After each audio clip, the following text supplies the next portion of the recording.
அனைவருக்கும் இனிய மாலை வணக்கம். வாருங்கள் படைப்போம் குழுவின் 189வது நிகழ்ச்சிக்கு உங்கள் அனைவரையும் அன்போடு வரவேற்கிறோம்.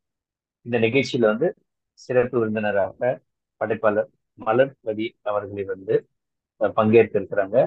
அவர்களை அன்போடு வரவேற்கிறோம். ஏற்கனவே இவங்க நம்ம குழுவிற்கு அறிமுகமானவர்கள் தான். அவர்களோட புத்தகங்களை நம்ம ஏற்கனவே திறனாய்வு பண்ணியிருக்கோம் நம்ம குழுவுல. இவர்களை நெறியாளுகை பண்றது நம்ம தங்கை கிருத்திகா. இவங்க இப்ப டென்மார்க்ல இணைஞ்சிருக்கிறாங்க. எங்க குழுவுல ஒரு சிறந்த ஒரு பெண்மணி. இவங்களுமே வெளிநாட்டுல இருந்தாலுமே நம்ம குழு மேல இருக்கக்கூடிய அந்த ஒரு பற்றுனாலையும் அவங்க படிப்பு மேல இருக்கக்கூடிய அந்த ஒரு இதுனாலுமே அவங்களுக்கு நம்ம குழுல தொடர்ந்து இயங்கிட்டு இருக்கிறாங்க. சிறந்த பெண்மணி. குழந்தைகளுக்கான நிறைய நிகழ்ச்சிகள் நடத்திட்டு இருக்கிறாங்க. இவங்க யூடியூப்ல ஆஹ் கதை நேரம் கிருத்திகா அப்படின்னு குழந்தைகளுக்கான கதைகளை சொல்லிட்டு இருக்கிறாங்க. தன்னோட தொழில் சார்ந்தும் தன்னோட வாழ்க்கை சார்ந்தும் யூடியூப்ல நிறைய அவங்க கருத்துக்களை பகிர்ந்துட்டு இருக்கிறாங்க. தமிழ் மாதங்களின் சிறப்புகள் அப்படிங்கிற புத்தகத்தை சமீபத்துல வெளியிட்டு இருக்கிறாங்க. குழந்தை வளர்ப்புல ஏதாவது சந்தேகம் வேணும் அப்படின்னாக்கா நம்ம தங்கை கிட்ட கேட்டுக்கலாம்.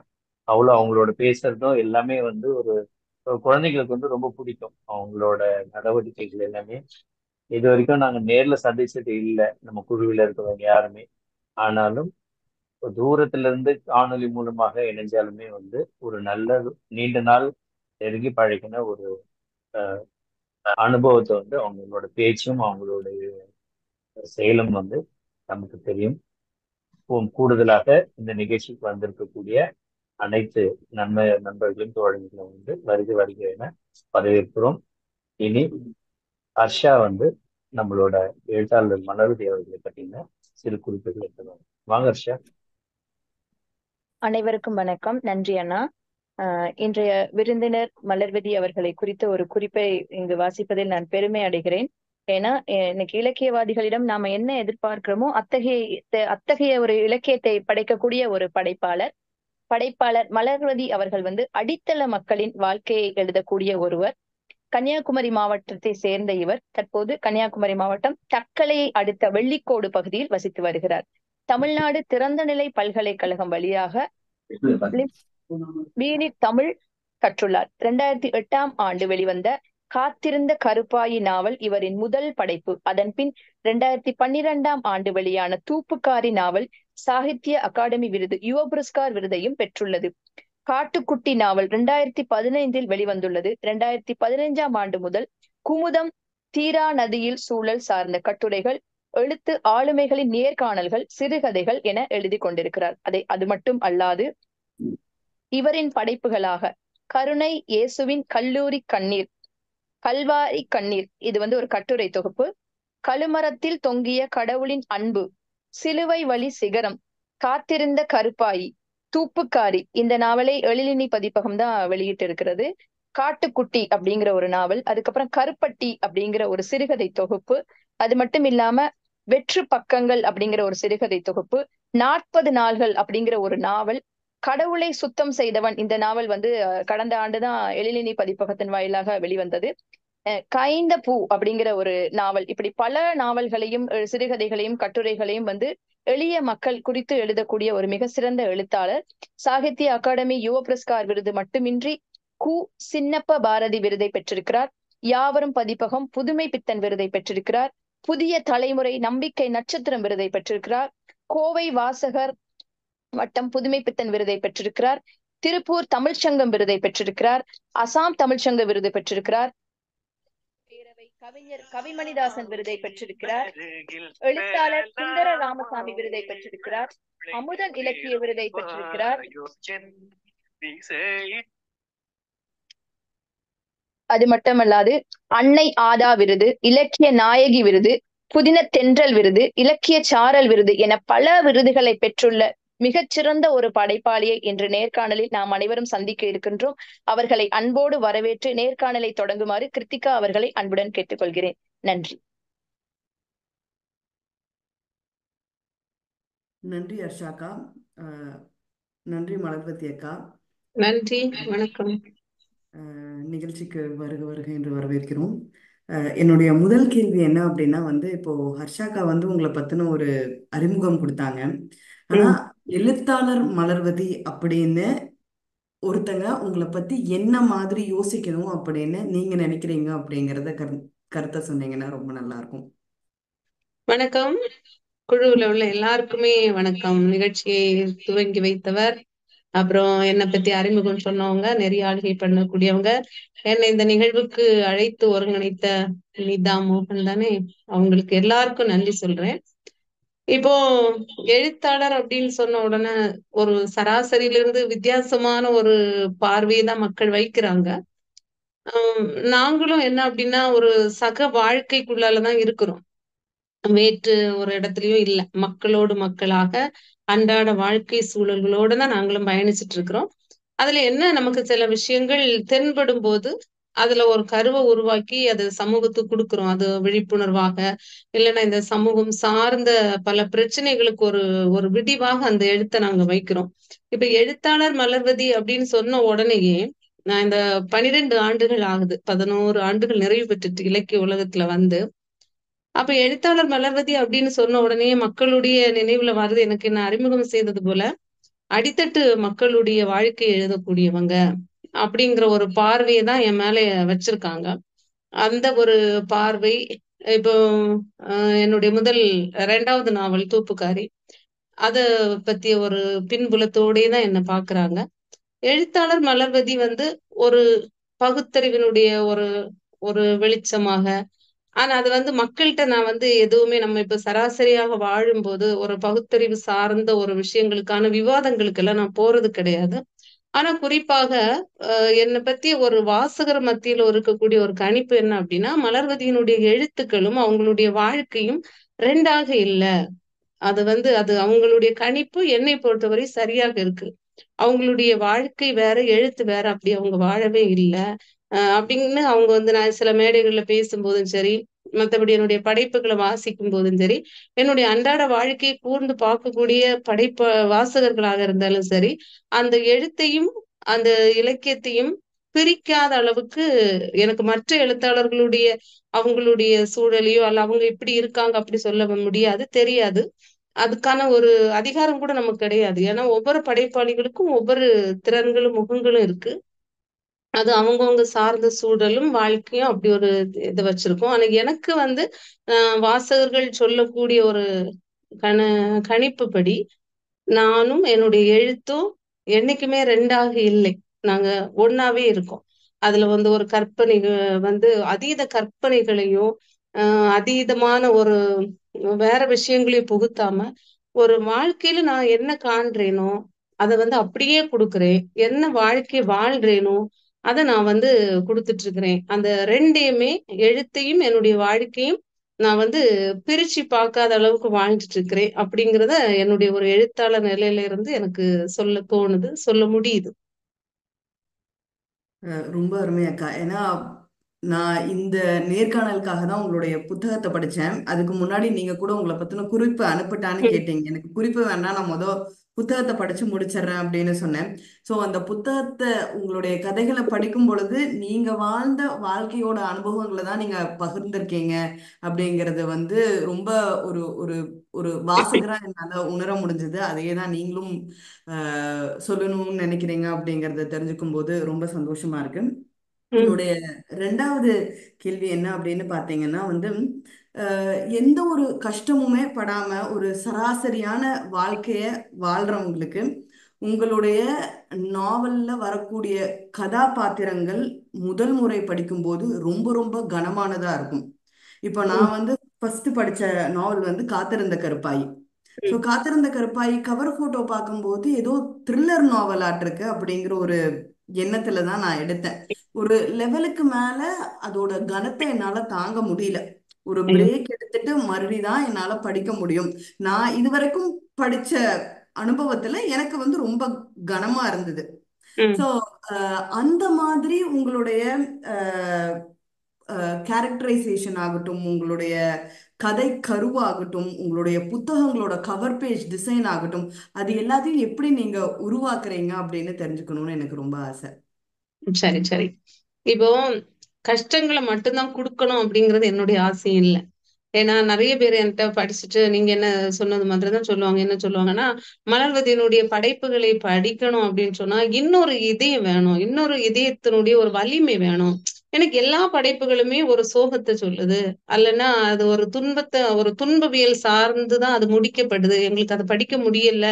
இல்ல படிக்கணும் அப்படின்னா நாங்க இன்னொரு, நீங்க என்ன சொன்ன மாதிரி வாழ்க்கையில எந்த ஒரு கஷ்டங்களையுமே அனுபவிக்காம வாரவங்களுக்கு அது அது நல்ல ஒரு வாழ்க்கை தான், நான் இல்லைன்னு சொல்ல மாட்டேன். அந்த கஷ்டங்கள் இல்லாம அப்படியே கடந்து போறதும் ஒரு ஒரு நல்ல வாழ்க்கை தான். ஆனா நான் ஒரு எழுத்தாளரா மாறணும் அப்படின்னு எல்லாம் கனவு கண்டவ கிடையாது. தூப்புக்காரி நாவலுக்கான அந்த யுவ புரஸ்கார் விருது வாரது வரைக்குமே நான் இந்த தமிழ் இலக்கிய உலகத்துல பேசப்படுவேணும், நான் ஒரு எழுத்தாளரை அடையாளப்படுவேணும்னு நினைக்கல. திட்டம் போட்டு ஒரு இலக்கிய வாழ்க்கைக்குள்ளால வரல. ஆனா தூப்புக்காரிக்கான விருது என் கையில வந்த உடனேயே எனக்கு என்ன தோணுச்சுன்னா, காலம், பிரபஞ்சம் என்னை இலக்கியத்துக்காக தயார் செய்திருக்கு அப்படிங்கிறத நான் முடிவு பண்ணிட்டு, அதுக்கு பிறகுதான் நான் இலக்கிய களங்கள்ல வர துவங்கினேன். அப்ப நான் சின்ன வயசுல இருந்தேயே பார்க்கும்போது என்னன்னா, மத்துள்ள எனக்கு ரொம்ப நகைச்சுவை உணர்வு அதிகம் உண்டு. ரொம்ப சிரிக்கக்கூடிய ஒரு ஆள் தான் நான். சின்ன சின்ன விஷயங்களுக்கு ரொம்பவே சிரிக்கக்கூடிய ஒரு நகைச்சுவை உணர்வாளர் தான். ஆனா என்ன அப்படின்னா, அந்த நகைச்சுவை உணர்வுகளோடே வாழ்ந்தாலும் இந்த கண்களும் மனசும் என்ன ஆகும் அப்படின்னா, ஒரு ஒரு ஒதுக்கப்பட்ட மக்கள் மேலயோ, அது இப்ப சாதியின் பேராலான ஒரு ஒடுக்கல்கள் எல்லாம் நான் அனுபவிச்சது கிடையாது. ஏன்னா எங்களுடைய ஏரியாக்கள் அதெல்லாம் கிடையாது. எப்பவுமே ஒரு பொருளாதார அடிப்படையினுடைய ஒரு பின்தங்கிய நிலையினுடைய வாழ்க்கையை நான் ரொம்ப அடி ஆழத்துல போய் உட்கார்ந்து அனுபவிச்சிருக்கேன்.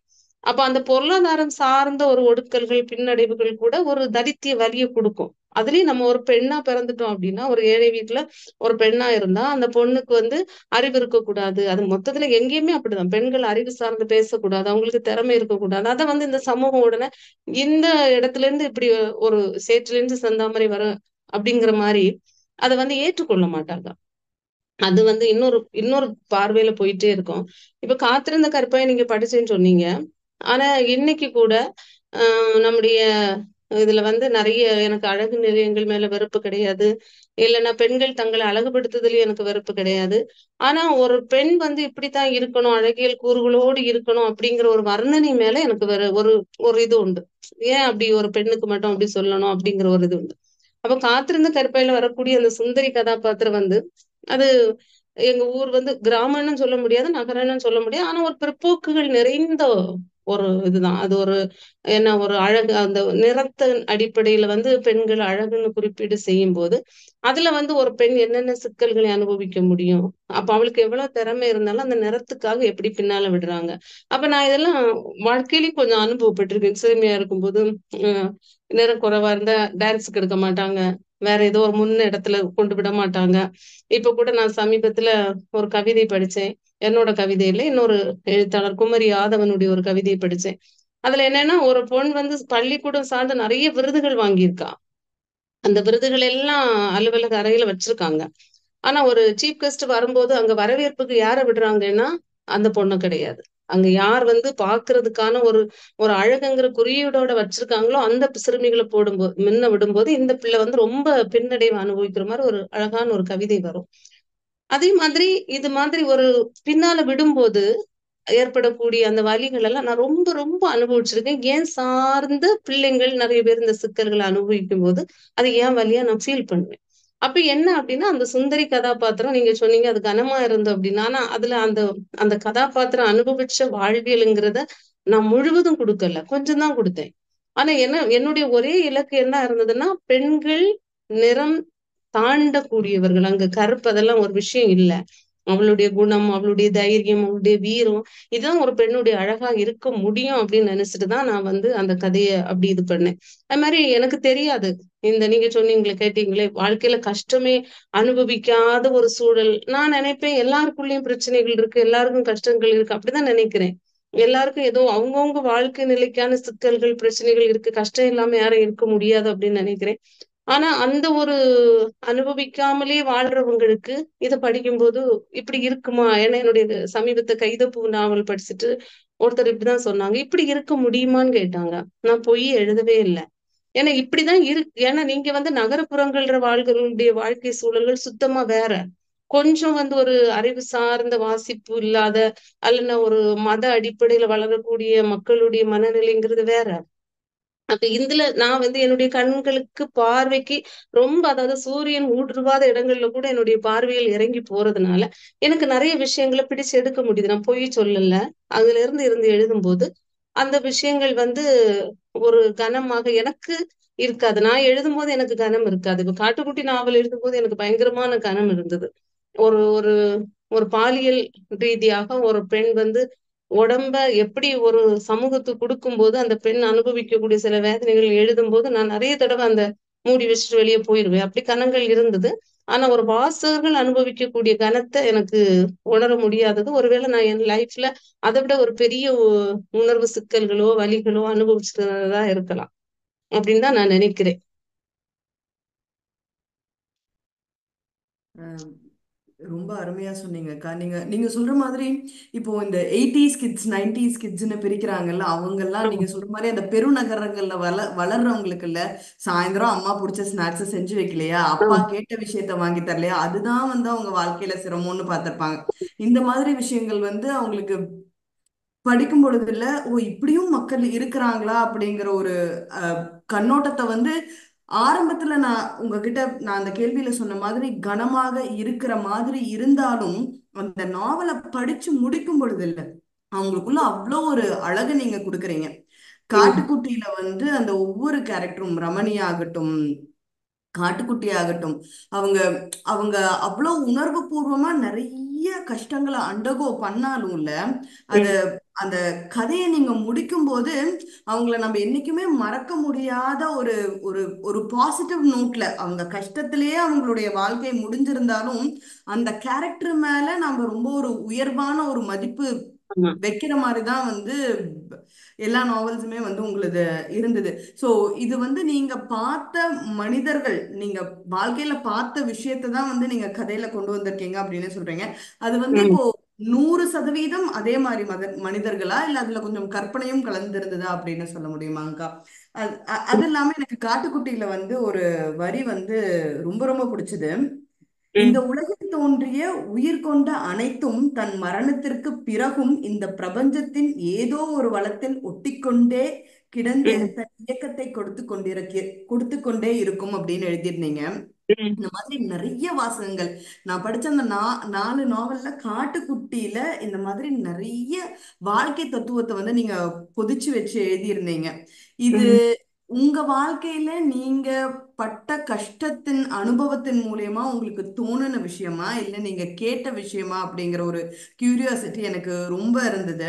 ஏன்னா அவர் உம் அந்த ஏரியை பார்த்துட்டு வந்து, உன்னை ஏதாவது பண்ணி என்னால இந்த ஏரி குளத்தை மீட்டெடுக்க முடியாதா அப்படின்னு ஒரு சின்ன வயசுல அந்த ஏரிக்குள்ள குதிச்சுட்டு அதுக்கப்புறம் பல வருஷம் கழிச்சு அந்த ஏரியோட கலந்துரையாடுறதாகட்டும், இந்த மாதிரி நிறைய விஷயங்கள் காட்டுக்குட்டியில வந்து ரொம்ப அதாவது நம்மளை உலுக்கி எடுக்கக்கூடிய உண்மைகளா இருந்தது. ஸோ இந்த மாதிரி விஷயங்களை நீங்க எப்படி உங்களுடைய நாவல்கள்ல கொண்டு வரீங்க அப்படிங்கறது தான் என்னுடைய அடுத்த கேள்வி. உம் உம் இப்போ அவங்க ஹர்ஷா சொன்ன மாதிரி அடித்தட்டு மக்கள் அப்படிங்கறது யார் அப்படின்னு சொன்னா, இந்த சமூகம் வந்து எந்த இடத்துலயுமே சேர்த்து கொள்ளாத ஒரு ஒரு மக்கள். அது அது சாதியா இருக்கட்டும், பெண்ணியமா இருக்கட்டும், இல்ல ஏழையா இருக்கட்டும், கல்லாதவனா இருக்கட்டும். இப்ப நம்ம வந்து ஒரு ஒரு படிப்பினுடைய தன்மையை வச்சு கூட நீ மனிதர்கள் மதிப்பீடு செய்யப்படுகிறாங்க, அவங்க பார்க்கக்கூடிய வேலையை வச்சு. இப்படி வந்து எப்பவுமே அந்த பிரிவுகள் இருக்கு. இப்ப நீங்க காட்டுக்குட்டியை பத்தி, அதுல பிரபஞ்சத்தை பத்தி ஒரு வார்த்தை சொன்னீங்க. இங்க தோன்றின எதுவுமே அழியாது அப்படிங்கறது ஒரு ஒரு ஐதீகமா இருக்கு. அது நம்முடைய உடலா இருந்தா கூட நம்ம மண்ணோடு போனாலும், ஏன்னா அது நான் நிறைய இந்த சிம்தேரி அதுல வரும், நிறைய காட்டுக்குட்டியில கல்லறை தோட்டம் சிம்தேரிங்கிறது நிறைய வரும். அந்த சிம்தேரி பக்கத்துல நிக்கக்கூடிய அந்த புற்பூண்டுகள் எல்லாம் ரொம்ப கொழுப்பா நிக்கும், செழிப்பா நிக்கும். அந்த மரங்கள் எல்லாம் அவ்வளவு வளர்ந்துருக்கும். அப்ப அதுல அவ சொல்லுவா, ஏன்னா பிணங்கள் எல்லாம் சாப்பிட்ட இல்ல, அதனாலதான் நீ இவ்வளவு கொழுப்பா வளர்ந்துருக்க அப்படிங்கிறது. நான் வந்து அந்த சிம்தேரிக்கெல்லாம் அடிக்கடி போவேன். அங்க போய் கொஞ்சம் பார்க்கும்போது அந்த மரங்கள் நிறைய கனிகள் எல்லாம் வந்திருக்கும். அப்ப ஆச்சரியமா இருக்கும். மற்ற இடங்கள்ல இல்லாத ஒரு செழிப்பு அங்க தெரியுதுன்னா அது பிணத்தை சாப்பிட்டு அந்த சத்தை உறிஞ்சு அது இவ்வளவு பெருசா வளர்ந்துருக்கு அப்படின்னு நினைப்பேன். அப்பதான் தோணும் நம்ம இன்னைக்கு கூட நிறைய விஷயங்கள் நம்ம கூட வாழ்ந்துட்டே இருக்கு. நமக்கு பெரியார் நம்ம பார்த்தது கிடையாது. ஆனா பெரியாருடைய சிந்தனைகள் நம்ம கூட ஏன் இன்னும் பயணிச்சுட்டு இருக்கு. இன்னும் இது போன்ற நிறைய பேருடைய தலைவர்களுடைய சிந்தனைகள் எல்லாம் இந்த பிரபஞ்சத்துக்கு மேல நிக்குது. அது ஒரு நல்ல மன ஒரு பாசிட்டிவான ஒரு எண்ணத்தோடு பயணப்படுறவங்கள்ட்ட அந்த எண்ணங்கள் உரசும். அது ஒரு பிரபஞ்சத்தினுடைய ஒரு ரகசியமாக கூட இருக்கலாம். ஆனா நம்ம யாருமே இங்க இருந்து அதனாலதான் நல்ல விஷயங்களை நினைக்கணும் அப்படிங்கிற ஒரு தாட் எல்லாருக்குமே இருக்கிறது. என்ன அப்படின்னா, நம்மளோட நம்முடைய வாழ்க்கை அழிஞ்சு போகல. நம்முடைய சிந்தனைகளை நம்முடைய தலைமுறைகளுக்கு நம்ம கொடுத்துட்டு போறோம். அதை தேடுறவங்களுக்கு நிச்சயம் அது போய் தட்டிட்டு இருக்கும் அப்படிங்கிறது என்னுடைய ஒரு பிரபஞ்ச நம்பிக்கை. நான் கடவுள் சார்ந்து பேசல. அந்த எனக்கு அது ரொம்ப சின்ன வயசுல இருந்தே தனிமையா நிறைய என்ன இது பண்ணுவேன். எனக்கு அது பிடிக்கும். வானத்தை பாக்குறதோ அல்லனா ஒரு மரத்தோட போய் உட்கார்ந்து இருக்கிறதோ, பொற்பூண்டுகளை பாக்குறது, எனக்கு இது யாரும் எனக்கு கத்து கொடுக்கல. எனக்கு கிடைச்ச சில தனிமைகளை நான் இவங்க கூட எல்லாம் இதுகளோட நான் செலவழிக்கும் போது எனக்கு கிடைச்ச ஒரு வித்தியாசமான அறிவு எனக்கு ரொம்ப பிடிச்சிருது. அதனால எனக்கு நிறைய, ஏன்னா நான் கல்வியில கூட ரொம்ப படிக்கல. ஆனா நான் திருப்பி பிலிட் அஞ்சல் வழிதான் பண்ணினேன். எனக்கு தூப்புக்காரி வந்தோன்னு நிறைய பேர் இதுல எப்படி இந்த பெரியாரிஸ்ட் வந்தது, எப்படி நீங்க ஜீவாவுடைய தத்துவ சொல்லிங்க, எப்படி நீங்க மார்க்ஸனுடைய கொள்கைகளை தூப்புக்காரியில கொண்டு வந்திருக்கீங்க. எனக்கு என்னை சுத்தி இந்த மாதிரி கேள்விகள் எல்லாம் கேட்ட போது நானே என்னை பார்த்து இது நீயா அப்படிங்கிற மாதிரி எனக்கே தோணுச்சு. ஆனா இந்த உணர்வுகள் எல்லாமே எனக்குள்ளால இருந்தது. அப்போ காட்டுக்குட்டி இங்க நிறைய பேருக்கு அது புரியுமான்னு தெரியாது. அதனுடைய அர்த்தம் காட்டுக்குட்டிங்கிறது எங்களுடைய வட்டார வழக்கு. ஒரு சொல்லு வழி இல்லாத பிள்ளைன்னு சொல்லலாம். இல்ல அப்படின்னா ஒரு திருமணத்திற்கு வெளியே, திருமண உறவுக்கு வெளியே பிறந்த ஒரு குழந்தைய ஒரு தந்தை இதுதான் அவனோட அப்பா அப்படின்னு காட்டி கொடுக்க முடியாத ஒரு குழந்தையினுடைய வாழ்க்கை தான் காட்டுக்குட்டி. அப்போ ஒரு கல்யாணம் இன்னைக்கு கல்யாண வாழ்க்கை இல்லாம லிவிங் டுகெதர்ங்கிற மாதிரி அது ஒரு நாகரிகமான முறையில கொண்டு வந்துட்டோம். ஆனா இன்னும் ஒரு 30 ஆண்டுகளுக்கு பின்னால நம்ம பார்த்தோம் அப்படின்னு சொன்னா, ஒரு பெண் இது கூட இந்த கதையினுடைய உருவாக்கம் கூட நான் சென்னையில ஆசான் மெமோரியல் கல்லூரியில ஒரு பெண்கள் தின விழாவுக்கு பேசிட்டு வரும்போது என்கிட்ட ஒரு பெண் சொன்ன அவங்களுடைய வாழ்க்கை தான் என்னுடைய ஒரு வரி என் மனசு அவ்வளவு டச் பண்ணுச்சு. ஒரு 30 வருஷத்துக்கு முன்னால ஒரு பெண் காதல் ரீதியாவோ எப்படியோ ஒரு ஆணோடு தொடர்புல ஆகி குழந்தை ஆயிட்டு அப்படின்னு சொன்னா, அந்த பெண் நிச்சயமாகவே யாராலும் அவ பாதுகாக்கப்படலை. இப்போ அவ என்கிட்ட என்ன சொன்னாங்க அப்படின்னா, என் அம்மா என் கூட இல்ல அப்படின்னு சொன்னா நிச்சயமாக நான் ஒரு விலைமகளாக மாறி இருப்பேன். அந்த ஒரு வார்த்தை என்னை ரொம்ப ஆழமா யோசிக்க வச்சது. ஒரு காதல் ஒரு பெண்ணுக்கு இருக்கு அப்படின்னு சொன்னாலே கொஞ்சம் கிராமப்புறங்கள்லயோ அல்ல கொஞ்சம் நம்ம ஒரு ஆண் கூட நெருங்கி பேசினாலேயே அது வித்தியாசமாக பார்க்கக்கூடிய சூழல்ல ஒருத்தி திருமணத்திற்கு முன்னாலே ஒரு குழந்தைய பெத்துக்கிட்டா அவளை இந்த ஆணாதிக்க உலகம் அவளை எப்படி துரத்தி இருக்கும், அவ எப்படி அதுல ஃபேஸ் பண்ணி நின்று இருப்பா, அவளுடைய குழந்தைய எப்படி பாதுகாத்திருப்பா. இதுதான் காட்டுக்குட்டியினுடைய கதையாக இருந்தது. அப்ப நான் இந்த பஸ் ஸ்டாண்டு வடசேரில எல்லாம் போய் நிக்கும் போது அந்த பெண்களை நான் ரொம்ப கூர்மையா பார்த்திருக்கேன். கொரோனாவுக்கு பிறகுதான் நான் நிறைய அவங்கள பார்த்தது குறைவா இருக்கு. அவங்க என்ன ரொம்ப மாட மாளிகை கட்டி வாழ்றதுக்காகவா அப்படி போய் அந்த ஒரு தொழிலை பண்றாங்க. அப்போ அதை யோசிக்கும் போது என்ன நம்ம கேட்போம், ஏன்னா அதுல நிறைய கேள்விகள் வரும். என்ன நாட்டுல வேற வேலை இல்லையா அப்படிங்கிற மாதிரி ஒரு கேள்வி வரும். இது செய்துதான் பிழைக்கணுமா அப்படின்னு. அப்போ ஒரு ஆள் தொடர்ந்து ஒரு இடத்துல முத்திரை குத்தப்பட்டுட்டாங்க அப்படின்னா அவங்க வாழ்க்கை அப்படியேதான் மாறி போகுது. அங்கிருந்து திரும்பி வர்றதுக்கான ஒரு வாய்ப்பை நம்முடைய சமூகம் கொடுக்கல. இப்ப ஒரு பாலியல் தொழிலாளி நான் அதை விட்டுட்டு நான் திருப்பி வாரேன் அப்படின்னு சொன்ன உடனே நம்முடைய சமூகம் வந்துருன்னு வரவேற்கல. அவளை அங்கதான் விட்டு கல்லெறிஞ்சிட்டு இருக்காங்க. அவளுக்கு இனி எந்த இடத்துலயும் வேலை கொடுக்க மாட்டாங்க. நான் இந்த நாவல் முடிச்ச பிறகு பாலியல் தொழிலாளி இந்த அலிடி ஜமீலாவை சந்திச்சு நான் குமுதத்துக்காக ஒரு பெரிய நேர்காணல் பண்ணினேன். நான் அந்த நாவல்ல என்னெல்லாம் கருத்துக்களும் ஒரு உளவு காரணம் அந்த பாலியல் தொழிலாளி அனுபவிக்கக்கூடிய சிக்கல்களும் நான் எப்படி சொன்னேனோ அதே மாதிரிதான் அவங்க என்கிட்ட பகிர்ந்துக்கிட்டாங்க. அவங்க இப்ப கூட ஒரு புத்தகம் எழுதியிருந்தாங்க, என் ஆண்கள் அப்படின்னா நான் பார்த்த ஆண்கள் அப்படிங்கிற மாதிரி ஒரு புத்தகம் எழுதியிருக்காங்க. நான் அதை வாசித்து முடிச்சேன். நம்ம யாராக நான் சொன்னேனே தூப்புக்காரி எழுதுற வரைக்கும் நானும் எழுத்தாளர்னு தெரியாது. ஆனா நமக்கு மேல அந்த அடையாளமும் அந்த பொறுப்பும் வந்த பிறகு நான் எழுத்தாளர் தான். அதே மாதிரிதான் இன்னைக்கு பாலியல் தொழிலாளி அப்படிங்கிற ஒரு அடையாளத்தோட சமூகத்துல அவங்க விரும்பி வந்ததும் நிச்சயமா குறைவு. இந்த தொழிலுக்கு விரும்பி வந்தவங்க நிச்சயமா குறைவு. ஆனா அது வந்த பிறகு இந்த சமூகம் வந்து அவங்கள அதுல இருந்து வெளியே எடுக்கல. அப்ப அவங்க அதுலதான் நிக்கிறாங்க. அப்ப அவங்க உன்னிப்பா அவங்கள பார்க்கும்போது அவங்களுக்கு பெரிய வீடு எல்லாம் கிடையாது. பெரிய சம்பாத்தியமும் கிடையாது. ஆனா அந்த வாழ்க்கைக்குள்ள தள்ளப்பட்டவங்க ஒரு வயித்து சோத்துக்கும், ஏதோ ஒரு உடு துணிக்கும் அவங்க அந்த வாழ்க்கைக்காக நகர்ந்து கொண்டே இருக்காங்க. அப்பதான் அதுல இங்க என்ன சிக்கல் வருதுன்னா, ராத்திரி வந்து அவ கூட போறவன் பகல் அவள காரியம் பண்றான். அப்ப இங்க வந்து அவ வந்து அவளுடைய நியாயங்கள பேசணும் இல்லையா? அதுலதான் அந்த காட்டுக்குட்டி முழுவதும் அவ பேசிட்டு இருக்கிறா. அவளுக்கான நியாயங்கள அவ சொல்லித்தானே ஆகணும். நைட்டு வந்து போறவன் பெரிய அரசியல்வாதி போறான், மத தலைவன் போறான், சமூகத்துல பெருசா இருக்கக்கூடியவங்க எல்லாம் போறாங்க. ஆனா பகல்ல அவள காரி துப்புறான்.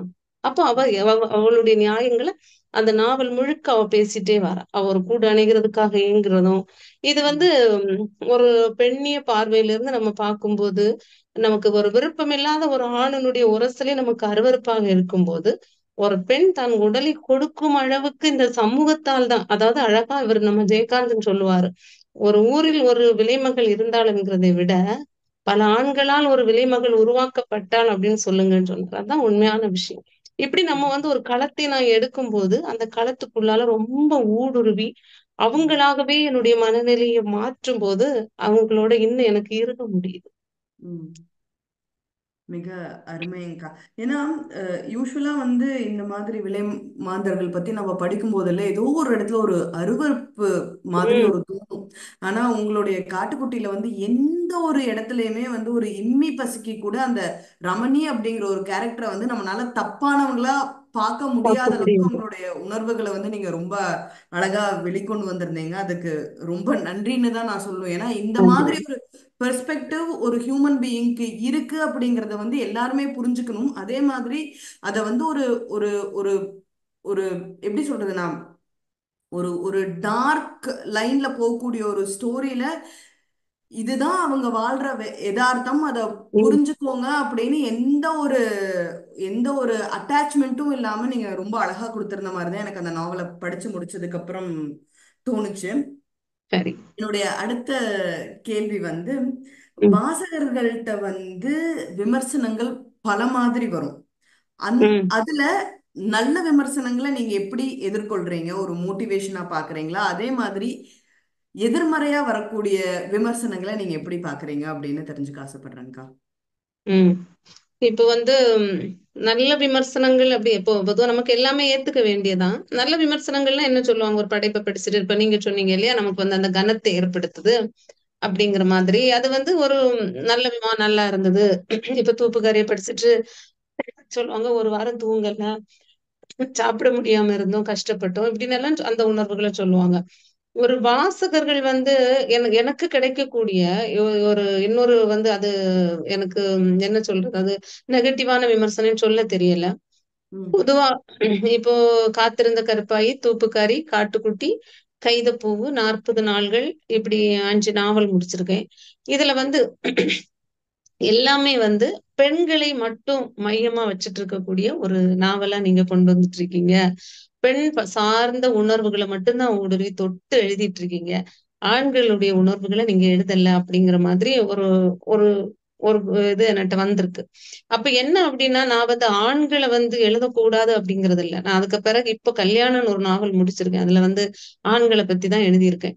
அது எழுதணுங்கிறதுக்காக எழுதுனது கிடையாது. ஆனா என்னுடைய படைப்புகள்ல வந்து ஆண்கள்ல வந்து எளியவர்கள் அத்தனை பேரும் இப்போ தூப்புக்காரில வரக்கூடிய மாரியாக இருக்கட்டும், அதுல காத்திருந்த கருப்பாயில வரக்கூடிய அவங்க சுந்தரியோட அப்பாவா இருக்கட்டும், பிறகு இப்ப கைதப்பூல வரக்கூடிய அந்த பொண்ணுடைய அப்பாவாக இருக்கட்டும், அந்த ஆண் உலகத்தை படைக்கும் போது ரொம்ப கவனமா நான் வந்து அத என்ன இப்ப ரொம்ப நம்ம ஒரு ஒரு ஆளை வந்து கைதப்பூலையும் அப்படிதான் ஒரு ஒரு புரட்சியாளராகவோ இல்லைன்னா ஒரு ஒரு பெண்கள் வந்து சீக்கிரமா ஒரு ஒரு வேகம் ஒரு ஸ்பீட் எல்லாம் அப்படி இருக்கக்கூடிய ஒரு ஆண்களை வந்து ரொம்ப ஈஸியா நம்புவாங்க.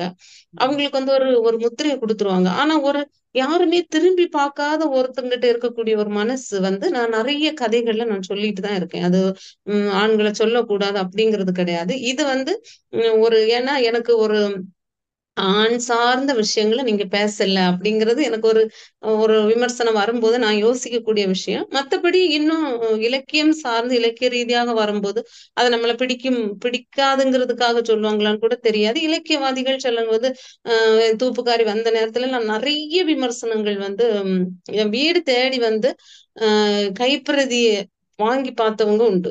எனக்கு ம், அதெல்லாம் ரொம்ப ஏன்னா நானும் திகைச்சு போய் நின்ன காலம் இது. ஏன்னா ம், டக்குன்னு மலர்வதின்னு ஒருத்தி அது எங்க அப்படின்னு எல்லாரும் தேடும் போது எடுத்த எடுப்புல யுவ புரஸ்கார் விருது வாங்கியிருக்காங்க. என்ன இதுக்கு முன்ன நீங்க எழுதியிருக்கீங்களா, வாசித்திருக்கீங்களான்னு கேட்கும்போது இதை ம், நீ எழுதியிருக்க முடியுமா அப்படிங்கிற ஒரு சந்தேகத்தோட வீட்டுல வந்து நான் எழுதின என்னுடைய கையெழுத்து பிரதியை பார்த்துட்டு போனவங்க கூட உண்டு. அது ம், போக என்ன சொல்லுவாங்க அப்படின்னா, இது வந்து நிக்காது. இந்த ம், மலர்வதி வந்து இலக்கிய ஃபீல்ட்ல நிக்க முடியாது. ஏன்னா இலக்கியம் சார்ந்த எந்த பின்புலமும் இல்லாம ஏதோ சிலருடைய ஆதரவுனாலதான் அவ வந்து இந்த விருதை கூட வாங்கியிருக்கலாம். இவ நிக்கவே முடியாது அப்படின்னு சொன்னாங்க. அது வந்து இலக்கிய ரீதியாக, அதாவது என்ன போல உள்ள எழுத்தாளர்கள் பக்கத்துல இருந்து வந்தது. நான் அதெல்லாம் வந்து ரொம்ப இதா நினைக்கல. அது நம்மள முடக்கி போடும் அப்படின்னு எல்லாம் நினைக்கல. ஒருவேளை நான் அப்படி நினைச்சேன். ஏன்னா நம்ம வந்து புதுசாக இருக்கோம் அந்த நேரத்துக்கு. அவங்க ம், எல்லாம் பார்க்கக்கூடிய ஒரு இலக்கிய பார்வையோ செழுமையோ நம்மள்ட்ட இல்லாம இருக்கலாம். அதனால அதையும் கூட நான் இன்னொரு கண்ணோட்டத்துல ஒருவேளை உண்மையாகவே அவங்க சொல்ற விமர்சனம் சரியா இருக்குமோன்னு கூட யோசித்தேன். ஆனா நான் அதை பெருசா எடுக்கல.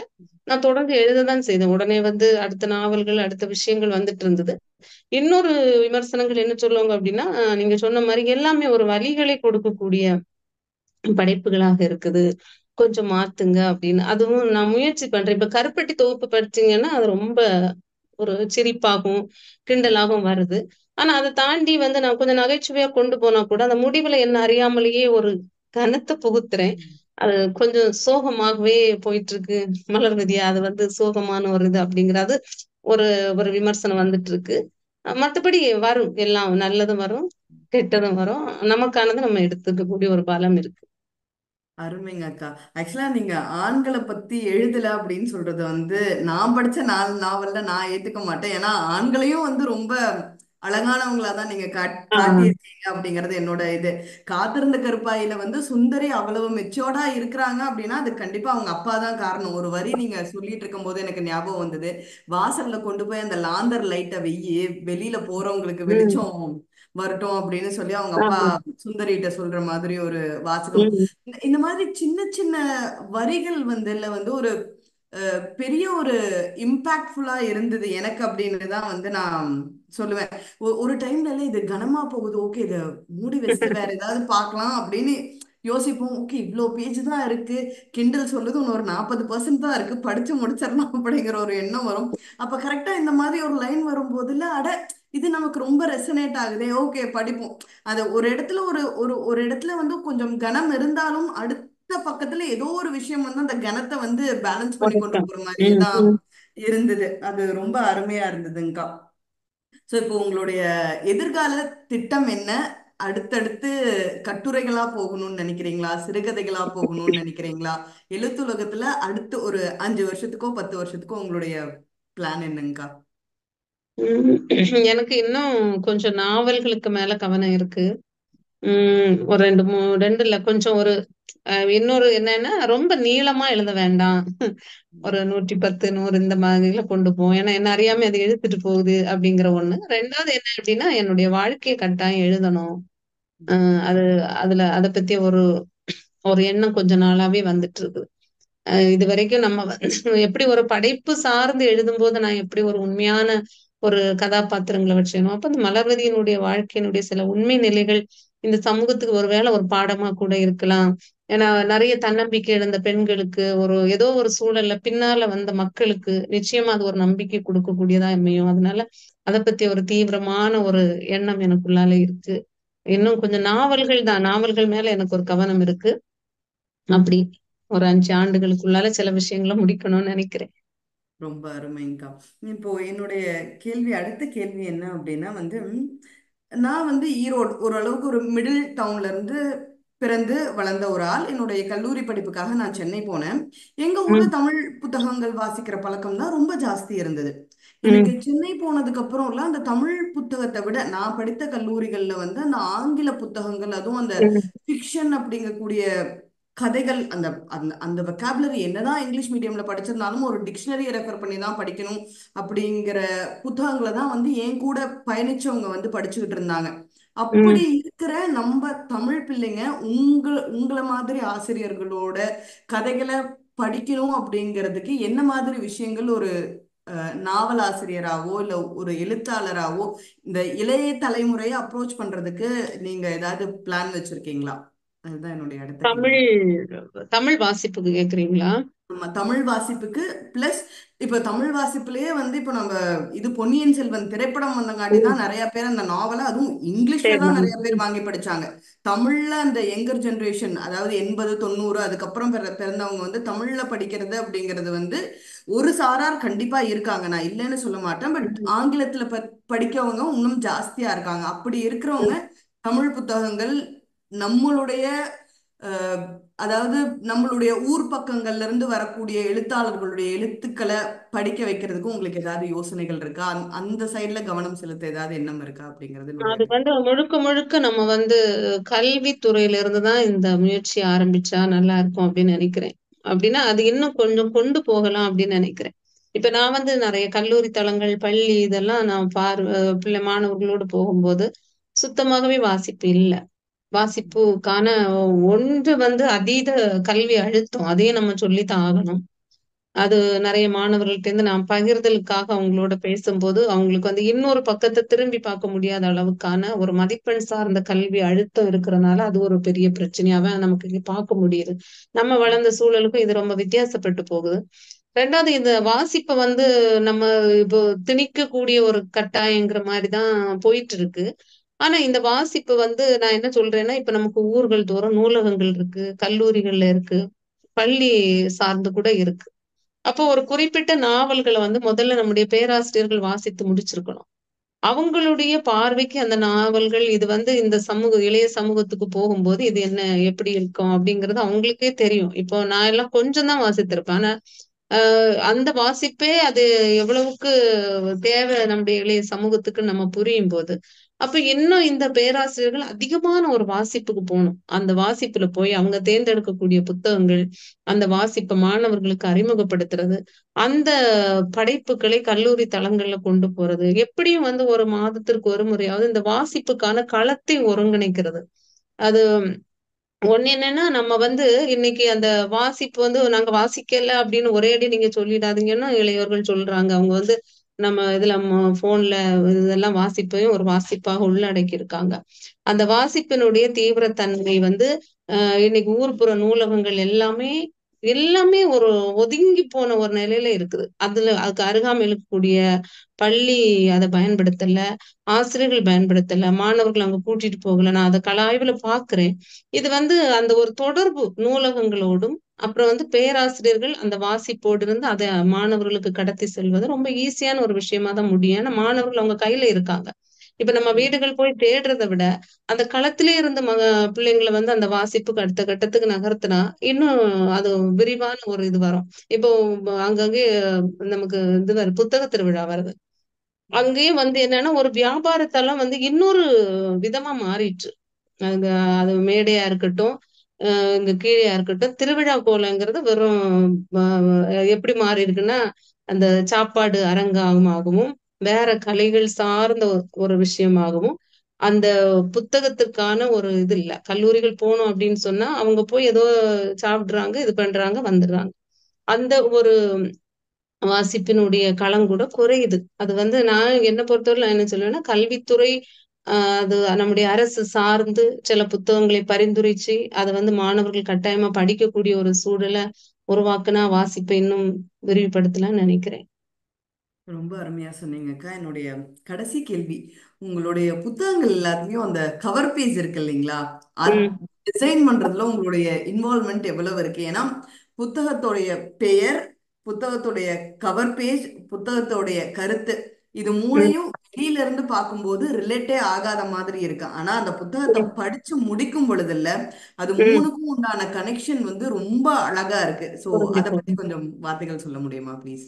இப்ப அது பதிப்பகத்துக்கு தான் அந்த பெருமை சேரும். எல்லா பதிப்பகமும் தான் அத முடிவு பண்றாங்க. காத்திருந்த கருப்பாயி கூட நான் முதல் பிரதி நான் தான் பண்ணினேன். அது வந்து ஒரு பெண் வந்து பாறை அடிக்கிற மாதிரி. அப்புறம் அது எனக்கு அன்னைக்கு நான் அறிமுகம் இல்லை, கன்னியாகுமரி மாவட்டத்தோடயே நின்று போனேன். அப்புறம் கிழக்கு பதிப்பகத்துக்கு கொடுத்துட்டு அவங்க தான் அந்த அட்டையை வந்து அந்த ஒரு இருளுக்குள்ளால மறைஞ்சு உட்கார்ந்து ஒரு பெண்ணினுடைய ஒரு இது பண்ற மாதிரி எனக்கும் அது ரொம்ப பிடிச்சிருந்தது. தூப்புக்காரி வந்து அது வந்து இந்த கதையினுடைய கடைசி வரி அவ வந்து அந்த தூப்புக்காரி சமூகத்தை வந்து ரொம்ப கோபமா பார்த்துட்டு போற அந்த விஷயம். அது எப்படி அந்த ஓவியர் துறை சென்னையில இருக்காங்க, நான் அவங்கள பார்த்தது கிடையாது. அந்த 2 கண்களை வச்சு அந்த மொத்த கதையினுடைய சுவாரஸ்யத்தையும் அதுல சொல்லியிருப்பாங்க. அது அப்புறம் காட்டுக்குட்டியும் கிழக்கு பதிப்பகம் தான். ஒரு பெண் எப்படி வந்து ஒரு விதை மாதிரி தன்னை இது பண்ணிட்டு இருக்கு, கற்பட்டி. அப்புறம் இப்ப சமீபத்துல வந்து கடவுளை சுத்தம் செய்தவன், வெற்று பக்கங்கள் எல்லாமே வந்து அந்த பதிப்பகங்கள் தான் என்னட்ட வந்து அந்த கருத்துக்களையும் பகிர்ந்து கொள்ளுவாங்க. நானும் அந்த கருத்துக்களை சொல்லிடுவேன். அந்த எனக்கும் அனுப்பி கொடுப்பாங்க. வந்து அவங்களுக்கும் அந்த பெருமை சேரும். ரொம்ப அருமையா சொன்னீங்க. ஏன்னா ஃபர்ஸ்ட் பார்க்கும்போது என்னடா ஏதோ ஒரு த்ரில்லர் நாவல் கொடுத்துருக்காங்களா இருக்கு, ஒரு 4 பக்கம் முடியும், இது த்ரில்லர் மாதிரி தெரியலே. பட் அதை கடைசியா முடிச்சு அந்த நாவலை படிச்சு முடிக்கும் பொழுது அந்த தலைப்புக்குண்டான அந்த தலைப்புக்குண்டான மதிப்பாகட்டும், அந்த கவர் பேஜுக்கு உண்டான மதிப்பாகட்டும், எல்லாமே வந்து ரொம்ப கோர்வையா ரொம்ப அழகா வந்திருந்தது. அதனாலதான் இந்த கேள்வி கேட்கணும்னு யோசிச்சேன். நன்றிங்க அக்கா. நன்றி நன்றி. அருமை கிருத்திகா. இது வந்து நீங்க வாருங்கள் படைப்போம்ல வந்து நீங்க பங்கேற்கிற முதல் நேர்காணல். உண்மையிலேயே வந்து மிக சிறப்பாக வந்து இந்த நிகழ்ச்சியை வந்து வடிவமைச்சீங்க நீங்க. என்னன்னா எழுத்தாளர்கள் வந்து எவ்வளவுதான் வந்து எண்ணங்கள் இருந்தாலும், வெளியில சொல்லணும்ன்ற எண்ணங்கள் இருந்தாலும், அது கேள்விகள் மூலமாக, சிறந்த கேள்விகள் மூலமாகத்தான் அதை வெளியே கொண்டு வர முடியும். நம்ம எழுத்தாளர் மலர்வதி வந்து நம் உண்மையை குறிப்பிட்ட மாதிரி நம்ம குழுவில் வந்து ஏற்கனவே அறிமுகமாக இருந்தாலும், இன்னைக்கு அவங்கள பற்றின நிறைய தகவல்களை வந்து நம்ம வந்து தெரிஞ்சுக்க முடியும். அந்த கதைக்களம், இந்த சமுதாயம் சார்ந்து அவங்களோட பார்வைகள் எப்படி இருக்கு, அது எல்லாமே அவங்களோட தாக்கங்கள் எப்படி ஏற்படுத்துது, ஒரு எழுத்தாளர் எந்த மாதிரியாக உருவாகுறாங்க அப்படிங்கிறது வந்து அவங்களோட பேச்சுல இருந்து நம்மளால வந்து உணர முடிஞ்சுது.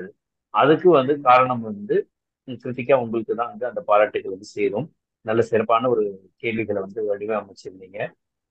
பாராட்டுகள், உங்களுக்கு பாராட்டுகள். நம்ம எழுத்தாளர் மலர்வதி அவர்களுக்கு வந்து எங்களோட நன்றிகளை தெரிவிச்சுக்கிறோம். உங்களுக்கு எவ்வளவு பணிகள் இருந்தாலும். நன்றி. இப்போ நம்ம பார்வையாளர் பகுதிக்கு போவோம். விருப்பம் உள்ளவர்கள் தங்களோட கைகளை உயர்த்தினீங்க அப்படின்னாக்கா நீங்க வந்து அனுமதி செய்யப்படுவீர்கள். வாங்க.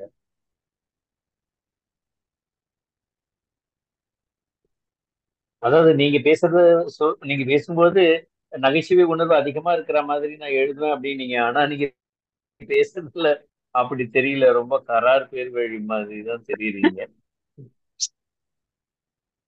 இல்ல, நகைச்சுவை உணர்வு எனக்கு அதிகம் இருக்கு. நான் சின்ன சின்ன விஷயங்களுக்கு ரொம்ப நல்லா சிரிப்பேன். அது சோகமாவே ஒரு கதையை எழுதணும் அப்படிங்கிற ஒரு தீர்மானம் கிடையாது. ஆனா அது அப்படி போய் முடியுது அப்படின்னு சொல்ல வந்தேன். பேசும்போது நம்ம வந்து அந்த அவங்களுடைய கேள்வியை பொறுத்து நம்ம ஒரு தீவிரமான ஒரு பதில சொல்லும்போது அப்படி இருந்திருக்கலாம்.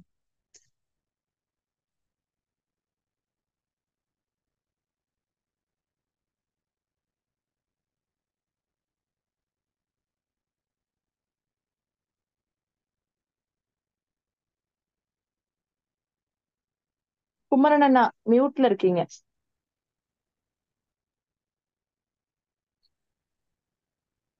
கேக்குதுங்களா? கேக்குதுங்களா? கேக்குதா? நான் பேசுறது கேக்குதா? கேக்குதா? கேக்குது. கேக்குது. இப்போ கேக்குதுங்கண்ணா.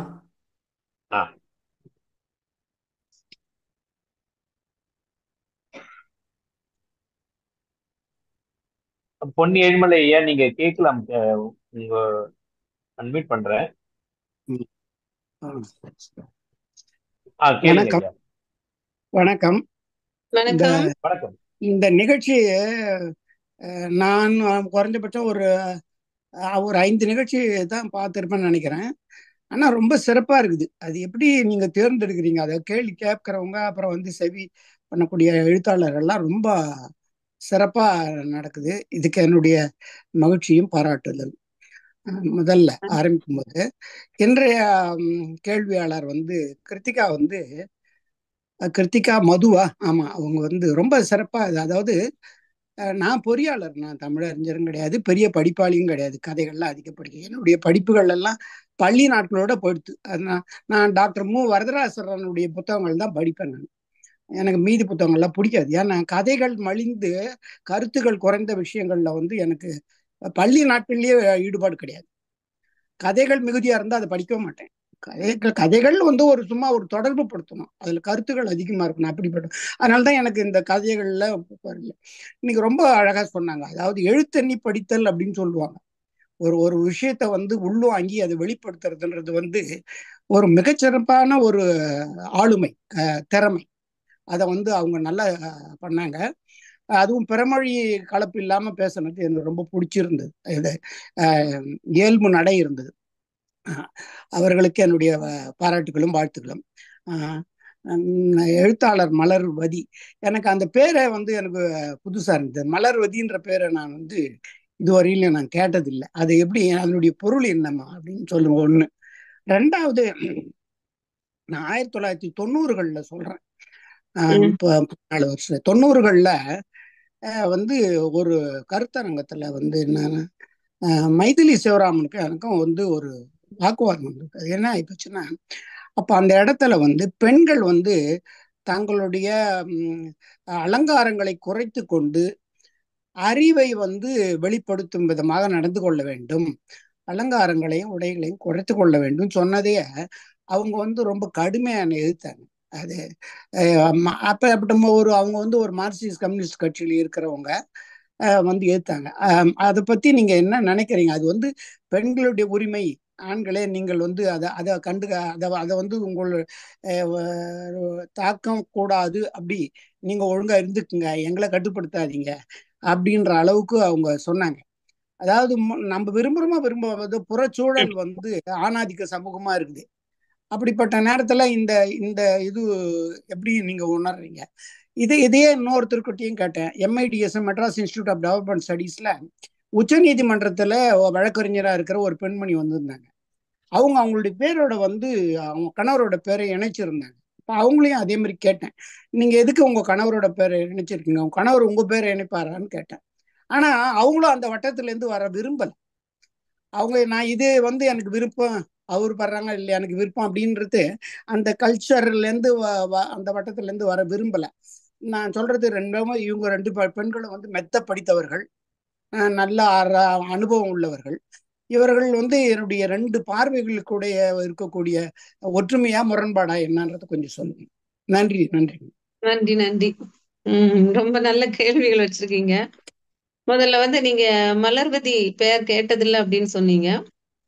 எனக்கும் வந்து 2008 வரைக்கும் இந்த பெயர் கிடையாது. என்னோட பெயர் வந்து மேரி ஃப்ளோரா. ஃப்ளோரா அப்படிங்கிற ஒரு பெயர் வந்து தான் நான் அழைக்கப்பட்டு வந்தேன். ஃப்ளோரா அப்படிங்கிறது ஆங்கிலத்துல மலர். அப்ப நான் காத்திருந்த கருப்பாய் புத்தகம் எழுதின அந்த நேரத்துல தான் வந்து எங்க வீட்டு அருகாமையில தக்கலை பக்கத்துல உள்ள ஒரு ஆய்வாளர் சொன்னாங்க, ஃப்ளோரா அப்படிங்கிறது ஒரு ஆங்கிலமா இருக்கு, நீ வந்து பொதுவான ஒரு தமிழ் பேரை, அதாவது ஃப்ளோராங்கிற ஆங்கில பேரை மலரா மாத்திரும் அப்படின்னு சொல்லிட்டு, மலர் அது கூட வதி அப்படிங்கறது அவர் தான் சொன்னாரு, வசிப்பவள் அப்படின்னு பேரு. மலர்வதி அப்படிங்கிற பேர் அவர் தான் வச்சாரு. தக்கலை பென்னி அப்படிங்கிற ஒரு பேராசிரியர், வரலாற்று ஆய்வாளர் தான் வச்சாரு. அதான் என்னுடைய பேரனுடைய பின்னணி, மலர்வதி. ஃப்ளோரா மலர்வதியா மாறினா இலக்கியத்துக்காக, தமிழுக்காக. ரெண்டாவது நீங்க ஒரு கேள்வி வச்சீங்க, பெண்கள் அலங்காரம் அப்படி. அது வந்து நான் வந்து காத்திருந்த கருப்பாயில் அதை கொடுத்திருப்பேன். இப்போ அலங்காரம் பண்ணக்கூடாது, அல்லனா நீ இப்படிதான் இருக்கணும் அப்படிங்கிறது வந்து அது பெண் சார்ந்து பெண் சொல்றது கூட பிடிக்காது. அது நம்ம வந்து அடுத்தவங்களுடைய விஷயத்துல ஒரு தலையீடு செய்யறது மாதிரிதான். அது ஒண்ணு ஒரு புறம் இருக்கும்போது, இன்னொரு புறம் அப்படி என்னன்னா, இன்னைக்கு நானும் அதை கவனிக்கிறேன். ஒரு பெண்ணிய கூறு அப்படிங்கிறத வந்து நம்முடைய ஆடையிலேயோ, நம்முடைய தலைவெட்டிலையோ, நம்முடைய அலங்காரத்திலேயோ வெளிப்படுத்திட்டு ரொம்ப வாழ்க்கையில கோழையா இருக்கக்கூடிய பெண்களை நான் பார்க்கிறேன். ஒரு வெளிப்படுத்தக்கூடிய ஒரு விதம் வந்து நான் வந்து என்னுடைய பெண் விடுதலையை, என்னுடைய உடல் சார்ந்து, என்னுடைய சுதந்திரம் சார்ந்து நான் வந்து வெளியிடுறது மட்டும்தான் பெண்ணியம் அப்படிங்கிற ஒரு பார்வை. நிறைய பெண்கள் அப்படி பேசக்கூடிய சில பெண்கள் தற்கொலைக்கு போறது கூட நான் பார்த்திருக்கேன். அது வந்து எனக்கு ரொம்ப அதிர்ச்சியாக இருக்கும்.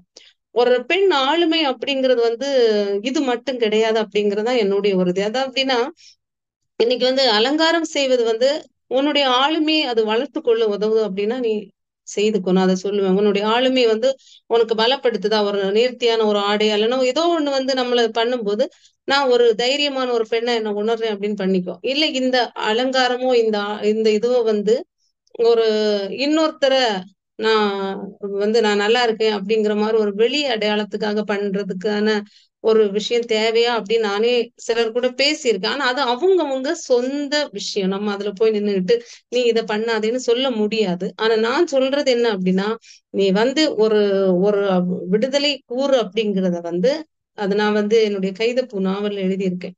ஒரு பெண்ணியவாதி அப்படிங்கிற ஒரு அடையாளத்தோட வரக்கூடியவங்க நீள முடி போட்டிருந்தாங்க. பின்னி போட்டிருந்தாங்க. சேலை கட்டியிருந்தாங்க.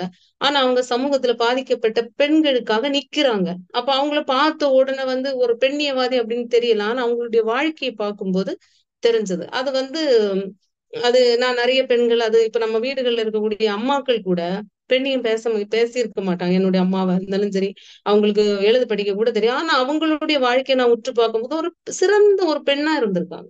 அது போதும். ஒரு ஆளுமை, ஒரு தைரியம், ஒரு யாரையும் எதிர்பார்க்காதது, சொந்த வருமானத்துல வாழ்றது, யாருக்கும் தன்னை ஒரு பாரமா குடுக்காம இருக்கிறதுனா, இதெல்லாம் பெண்ணிய விடுதலுடைய கூறுகளா நினைக்கிறேன். பிறகு நீங்க 3வது இன்னொரு வினா வச்சீங்க. இதுக்கும் நான் ஒரு பதில் கைதப்பூல குடுத்துருக்கேன். எனக்கு அது கேட்டவுடனே ரொம்ப உணர்வுகள் அந்த சிந்தனை எப்படி ஒத்து போகுதுன்னு நெனச்சேன். இப்ப வந்து ஒரு பெண் வந்து இப்ப நான் வந்து இன்னும் திருமணம் பண்ணிக்காம வாழ்ந்துட்டு இருக்கேன். இப்ப நான் ஒரு இடத்துல போய் ஒரு ஹாஸ்பிட்டல்ல போய் மருந்து வாங்கணும் அப்படின்னு துண்டு எடுத்தேன்னா, சீட்டு எடுத்தேன்னா, உடனே என் பேருக்கு பின்னால வீட்டுக்காரர் பெயர் கேட்கறாங்க. இல்ல அப்படின்னா, அப்பா பேர சொல்லு. அப்ப என்ன இது நெறைய இடங்கள்ல யோசிக்க வச்சிருக்கு. எந்த ஆணுக்குமே அவன் பேருக்கு பின்னால மனைவி பேர கேட்காத போது, ஏன் பெண்களுக்கு மட்டும் அந்த பெண்ணுக்கு பின்னால கணவன் பேர இந்த சமூகம் கேட்குது? அது வந்து எனக்கு வந்து ஒரு நெருடலாவே இருந்துட்டு இருந்தது. ஒண்ணு அவ அப்பா பேர குடு, இல்லன்னா கணவன் பேர குடு. இந்த விஷயங்கள் வந்து இப்ப நீங்க சொன்னீங்க, குறிப்பிட்ட பெண்ணிட்ட நான் சொன்னபோது, அவங்க அதுலருந்து வெளிய வர விரும்பல. அது ஒரு அன்பு சார்ந்த விஷயமா நம்ம நினைக்க வேண்டியதுதான். அது வந்து ஒரு விடுதலையினுடைய கூறுகளாக இருந்தா கூட, அவங்க இப்படி இருக்காங்களே, நம்ம வந்து அத சொல்ல வேண்டிய அவசியம் இல்ல. அன்பு வேற, விடுதலையினுடைய கூறுகள் வேற அப்படின்னு நான் நினைக்கிறேன். மிக சிறப்பு, மிக சிறப்பான பதில். அஹ், உங்களோட இது வந்து நல்ல கேள்வி. ஐயாவோட ஆமா, கேள்விக்கு நல்ல நல்ல கேள்வி கேள்வி. அதுக்கு கேட்டாங்க. நல்ல விளக்கங்கள், நல்ல விளக்கங்கள் கொடுத்துருக்கீங்க. அருமை, அருமை, அருமை. சரி, சரி. அடுத்ததாக உமா மேடம் வந்திருக்காங்க.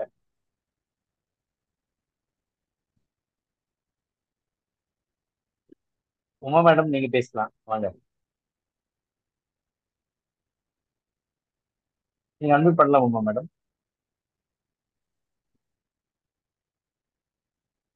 கேக்குதுங்களா? ஆ கேக்குது கேக்குது. ஓகே. வாங்க. மலர்வதி மேம் எப்படி இருக்கீங்க? நலமா இருக்கேன். எப்படி இருக்கீங்க?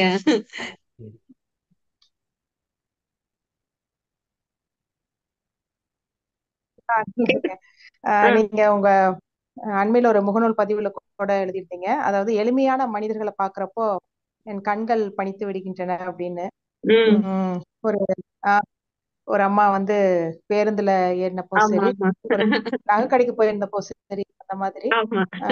அதாவது ரொம்ப அருமையா, அதாவது ஒரு என்னுடைய வாழ்வியல் வந்து அன்றாட மாந்தர்களை ஆஹ் சுற்றியே இருக்குது அப்படிங்கிற மாதிரி. உங்களுடைய கதைகளும் அதே மாதிரி தான் இல்லையா?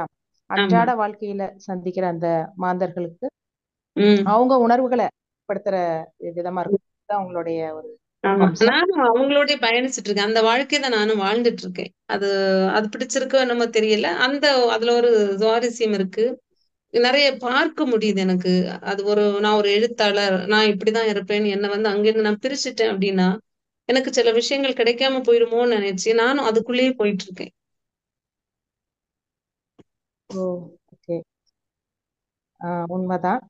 ரொம்ப நல்லா இருந்துச்சு உங்களுடைய நேர்காணல், ரொம்ப நல்லா இருந்துச்சு. கிருத்திகா, ரொம்ப ஆ, நல்ல உங்க கேள்விகள் ஆமா. ரொம்ப நல்லா. வாழ்த்துக்கள் கிருத்திகா. மலர்வதி மேம், நம்ம தொடர்ந்து பயணிப்போம். ஆ, ரொம்ப நல்லா இருந்துச்சு. கேள்விகள் நன்றி. எதுவும் தேங்க்யூ இருந்தா. மேடம். நன்றி மேடம், நன்றி மேடம். வாங்க சூசன் ராய், நீங்க அன்மியூட் பண்ணி பேசலாம், வாங்க. மலர்வதி மேம் எப்படி இருக்கீங்க? நல்லா இருக்கேன். பக்கத்துல இருக்கீங்க. ஆமா. Yeah. ரொம்ப நல்லா இருந்த உங்களை நீங்க லிசன் பண்ண. அது மாதிரி கிருத்திகா ரொம்ப அழகா கேட்டீங்க.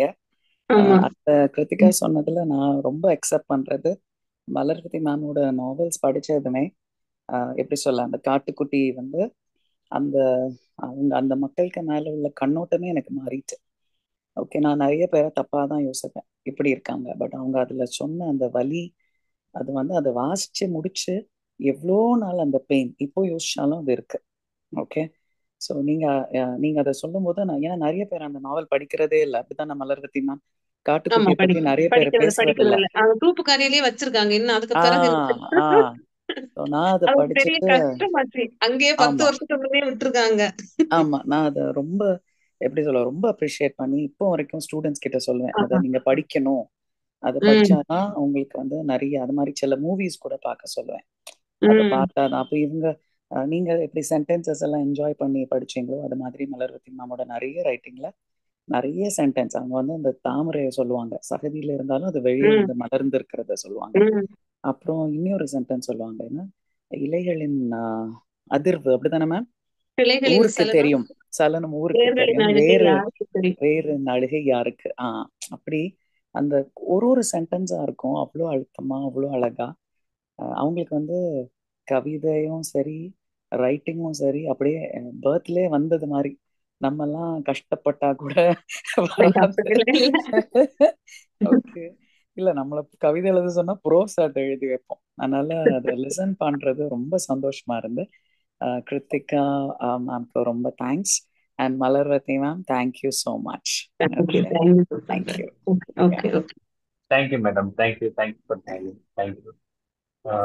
மேற்கொண்டு யாரும் கேள்வி கேட்கறதுக்கு இல்ல. சென்ற வாரம் நிகழ்ச்சிக்கு குமரன் அண்ணா நிறைய ஒரு கேள்வி. வாங்க வாங்க வாங்க, நன்றி அண்ணா. கேளுங்க இப்போ கேளுங்க சார். மலர்வதி மேம பொறுத்தவரையில 13 நாவலுக்கு மேல எழுதியிருக்கீங்க இல்லைங்களா? நாவல்கள் நிறைய எழுதியிருக்கீங்க, சிறுகதை கட்டுரையும் எழுதியிருக்கீங்க. எனக்கு 2 கேள்வி இருக்கு. முதலாவது கேள்வி வந்து, நீங்க கொஞ்சம் சுதந்திரமா நிறைய எழுதக்கூடிய ஒரு எழுத்தாளருங்கிறதுனால நாவலை தெரிவு செய்றீங்க. அப்ப உங்களுடைய எழுத்துக்களை சுருக்கிதான் வந்து சிறுகதைகளாக எடுக்க முடியுது. அந்த இடத்துல நீங்க நாவல்களை எழுதும் போது அனுபவிக்கின்ற சுதந்திரம் என்ன, சிறுகதைகளை எழுதும் போது எடுக்கின்ற வழிகள், இவ்வளவு சுருக்க வேண்டியிருக்கே இந்த வார்த்தைகள்ங்கிற யதார்த்தமான கஷ்டங்கள் என்ன அப்படிங்கிறது என்னுடைய முதல் கேள்வி. 2வது கேள்வி ரொம்ப முக்கியமான கேள்வி அப்படின்னு நான் நினைக்கிறேன். இவ்வளவு எழுதி இருக்கிற நீங்கள் உங்களுடைய புத்தகங்களை விற்பதில் அல்லது இந்த புத்தகங்கள் மூலம் ஈட்டி இருக்கின்ற வருமானத்தின் அடிப்படையில் ஏதாவது உயர்நிலையை அடைஞ்சிருக்கிறீங்களா? இது உங்களுக்கு சமுதாயத்துல பெரிய மலர்வதிங்கிறவங்க பெரிய எழுத்தாளர், அவங்க விருது பெற்றவங்கிறதை தாண்டி வருமானத்துல எந்த அளவுக்கு உதவி செய்திருக்கிறது அப்படிங்கிறது என்னுடைய 2வது கேள்வி. சிறப்பான கேள்விகள். இப்போ நீங்க கேட்டீங்க ஃபர்ஸ்ட் முதல் கேள்வி, நாவல் வந்து நமக்கு சுதந்திரமானது என்ன அது அப்படின்னா, நிறைய கதை மாந்தர்கள், நிறைய கருத்துக்களை நம்ம வந்து அதுல சொல்லிட்டே போகலாம். ஆனா அதுவே வந்து ஒரு சிறுகதை அப்படின்னு ஆகும்போது கதாபாத்திரங்களும் குறையும், சூழல்கள் குறையும், எல்லாம் குறையும். ஆனா என்ன, ஒரு விஷயத்த சீக்கிரம் சொல்லணும் அப்படின்னு தோணும். ஒரு சம்பவத்தை பார்த்திருப்போம், இல்லைன்னா இந்த விஷயத்த இவ்வளவுத்துக்குள்ளால சொல்லி முடிச்சிடணும் அப்படின்னு தோணும். அது சில நேரங்கள்ல எனக்கெல்லாம் ரொம்ப சில கருக்கள் மனசுக்குள்ள வந்துட்டு அப்படின்னா, அது ஒரு நாவல் வடிவம் எடுக்கணும்னா எப்படி 2 வருஷம் ஆயிடும் சில நேரங்கள்ல, சில நேரம் 1 மாசத்துல கூட முடியுது சில நாவல்கள். ஆனா அது சீக்கிரமா அந்த கருவை எனக்கு வெளியே கொடுக்கணும் அப்படின்னு நினைக்கும் போது நான் சிறுகதைக்குள்ளால போயிருவேன். போகும்போது எனக்கு அது ரொம்ப ரொம்ப எனக்கு அது இன்னும் அது முடிவுறலைன்னு என் மனசுக்கு தெரிஞ்சுட்டேன்னா, நான் வந்து அதை ஒதுக்கி வச்சிருவேன். அதை நாவல் களத்துக்கு கொண்டு போயிருவேன். இல்ல ஒரு 8, 9 பக்கத்துக்குள்ளால அது நிக்குது அப்படின்னு சொன்னா அதுக்குள்ளால முடிச்சிருவேன். இது வந்து என்னுடைய பாணியாக இருக்கு. ஏன்னா நான் வந்து எனக்கு முதல்ல நான் வந்து கைப்பிரதிகளாக நாடகங்கள் தான் எழுதினேன். மேடை நாடகங்கள் 2½ மணி நேரம் நடிக்கக்கூடிய நாடகங்கள் எழுதினேன். ஏன்னா எனக்கு வாய் பேச்சுக்கு ரொம்ப குறைவு. அது ரொம்ப கவனிப்பேனே தவிர, நிறைய பாதிப்புகள் அடையும் போது சம்பந்தப்பட்டவங்களோட நான் பேசுறது கிடையாது. ஒரு எதிர் வினா கூட வைக்கிறதே கிடையாது. ஆனா அந்த வினாக்களும் அதுக்கான தாபங்களும் மனசுக்குள்ள பொங்கும்போது அதெல்லாம் எழுத்துக்குள்ளால கொண்டு வரும். ஆனா எனக்கு நிறைய எழுதணும் அப்படிங்கறதுதான், ஒரு பெரிய இடம் வேணும்னு தான் நினைப்பேன். அப்போ தொடர்ந்து நாவல்கள் எழுதும்போது குமுதம் தீரா நதியில தான் முதலா இது உனக்கான ஓர்மைக்கு அப்படிங்கிற ஒரு ஒரு என்னுடைய வாழ்க்கையில வந்து ஒரு முதல் காதல தான் நான் ஒரு சிறுகதையா எழுதினேன். உனக்கான ஓர்மைக்கு. ஏன்னா அந்த காதல் எனக்கு கிடைச்சிருந்தேன்னா நான் இன்னைக்கு மலர்வதியா இருக்க முடியாது. அப்ப அந்த காதலுக்கு நான் நன்றி சொல்லபடியா இது உனக்கான ஓர்மைக்கு தான் என்னுடைய இலக்கியத்தை தொடங்குறேன் அப்படிங்கிற மாதிரி அந்த கதையை எழுதினேன். அதுக்கு பிறகுதான் எனக்கு வந்து தீரா நதியில வந்து மக்கள் வாசகர்கள் அந்த கதைகள் சிறுகதைகளை படிக்க தொடங்கின பிறகு அங்கிருந்தும் எனக்கு கதைகள் கேட்டனால அந்த சிறுகதை களத்துக்குள்ளால போய் சிறுகதையில நின்னேன். என்னுடைய பாணி இதுதான். அது வந்து எனக்கு ரொம்ப இழுக்குது அப்படின்னு தோணுனா நான் வந்து அந்த நாவல் களத்துக்கு கொண்டு போயிருவேன். இல்லைன்னா நான் அதை முடிச்சிருவேன். ரெண்டாவது நீங்க கேட்ட கேள்வி வந்து ரொம்ப ஒரு ஒரு அருமையான கேள்வி. மலர்வதி எழுத்தாளர் தமிழ்நாட்டுல எல்லாருக்குமே தெரியும். ஆனா மலர்வதியினுடைய படைப்புகள் ஒருவேளை மலர்வதியினுடைய வாழ்க்கை ஒரு இலக்கியத்தால நகர்ந்து கொண்டிருக்கிறது. அது வாழ்ந்து கொண்டிருக்கிறதுங்கிறத விட நகர்ந்து கொண்டிருக்கிறேன். அதை பத்தி நான் நிறைய இப்போ அது ஒரு பொதுவெளியில நான் சொல்றதை விட அதுக்கு கூட ஒரு இலக்கிய பயணம் அப்படிங்கிற ஒரு தலைப்பு போட்டு நான் அதை எழுதுக்குதான் மனசுக்குள்ள நினைக்கிறேன். ஏன்னா ஒரு பொருளாதாரங்கிறது உண்மையாவே ரொம்ப ஒரு தேவையான ஒரு விஷயம். அத பார்த்துக்கிட்டே ஒரு இலக்கியத்தை படைக்கிறது. இப்போ நீங்க கேட்டீங்க இல்லையா, நான் அதை அடிக்கடி நினைப்பேன். 2-3 நாளைக்கு முன்னால எனக்கு ஒரு ஒரு விஷயத்துக்காக கொஞ்சம் என்னுடைய புத்தகங்கள் தேவைப்பட்டது. அங்கிருந்து தேடும் போது என்னுடைய புத்தகங்கள் கையில இல்ல. நான் பதிப்பகத்துல போய் நானும் ஏதோ ஒரு தள்ளுபடி விலையில அந்த புத்தகங்களை விலைக்கு தான் வாங்குறேன். எனக்கு கூடி போனா ஒரு 4 புக் எனக்கு ஒரு பதிப்பகங்களும் கொடுக்குறாங்க. இது எல்லா படைப்பாளர்களுக்கும் இருக்கான்னு எனக்கு தெரியல. அதுக்கு மேல எனக்கு புத்தகம் தேவைன்னா நானும் காசு கொடுத்து வாங்கணும். பதிப்பகங்கள்ல எனக்கு கடன் இருக்கு. அப்ப எனக்கு என்னன்னா நானும் ஓடி போய் எனக்கு நான் எழுதியிருக்க என்னுடைய புத்தகங்கள் தாங்கன்னு கேட்க முடியாது. இன்னொரு பெரிய சலுகை என்னன்னா என்கிட்ட இருந்து காசு வாங்காம புத்தகங்களை அவங்க போட்டுறாங்க. பதிப்பகங்களுடைய நிலைமையே ரொம்ப பரிதாபத்துக்கான நிலைகளா எல்லாரும் சொல்லிக்கிறதுனால நானும் போய் யாரையும் முட்டிட்டு நிக்கிறது இல்ல. என்னுடைய விருது பெற்ற நாவலுக்கு கூட நான் எந்த ராயல்ட்டியும் இதுவரை வாங்கினதும் கிடையாது. எனக்கு வேணுமான்னு கேட்கறதுக்கு ஒரு போன் பண்ணா கூட சில நேரங்கள் நம்ம பதில் கிடைக்காது. ஆனா நான் என்ன நினைக்கிறேன் அப்படின்னா ரொம்ப ஒரு நொறுக்கப்பட்டே தான் நம்ம இந்த வாழ்க்கைக்குள்ளால வந்தோம். ஏதோ நம்முடைய படைப்புனால எங்கேயோ பாதிப்புகளுக்கு உதவுது. இல்ல நான் இதுக்குதான் வந்திருக்கலாம். நான் போய் எதுக்கு இவ்வளவு இது பண்ணணும் அப்படின்னு நினைப்பேன். ஆனா என்னுடைய புத்தகங்கள் என் கையில இல்லாம இருக்கும்போது எனக்கு ரொம்ப மூச்சு முட்டின மாதிரியே தான் ஆயிரும். ஐயோ நான் இவ்வளவு எழுதிட்டு என் படைப்புகள் என் கையில இல்லாம இருக்கே. இது கூட நான் கஷ்டப்பட்டுட்டு இருக்கணுமா? இதுக்கு கூட நான் காசு கொடுக்கணுமா? ஏன்னா நான் கடன் சொல்லி வாங்கியிருப்பேன். அது இவ்வளவு வாங்கினேன்னா இவ்வளவு மக்கள்கிட்ட கொடுத்தேன்னா அதை அப்படியே வாங்கி அதை திருப்பி எனக்கு அனுப்பி கொடுத்து இப்படிப்பட்ட சிக்கல்கள் இருக்கு. மலர்வதியினுடைய விருது, அவளுடைய எழுத்து, அது இன்னொரு பக்கம். ஆனால் ஒரு ஒரு ஜூம் மீட்டிங் நடத்தினா கூட அதுக்கு பின்னால் எவ்வளவு சிக்கல்கள் இருக்குன்னு எனக்கு தெரியும்.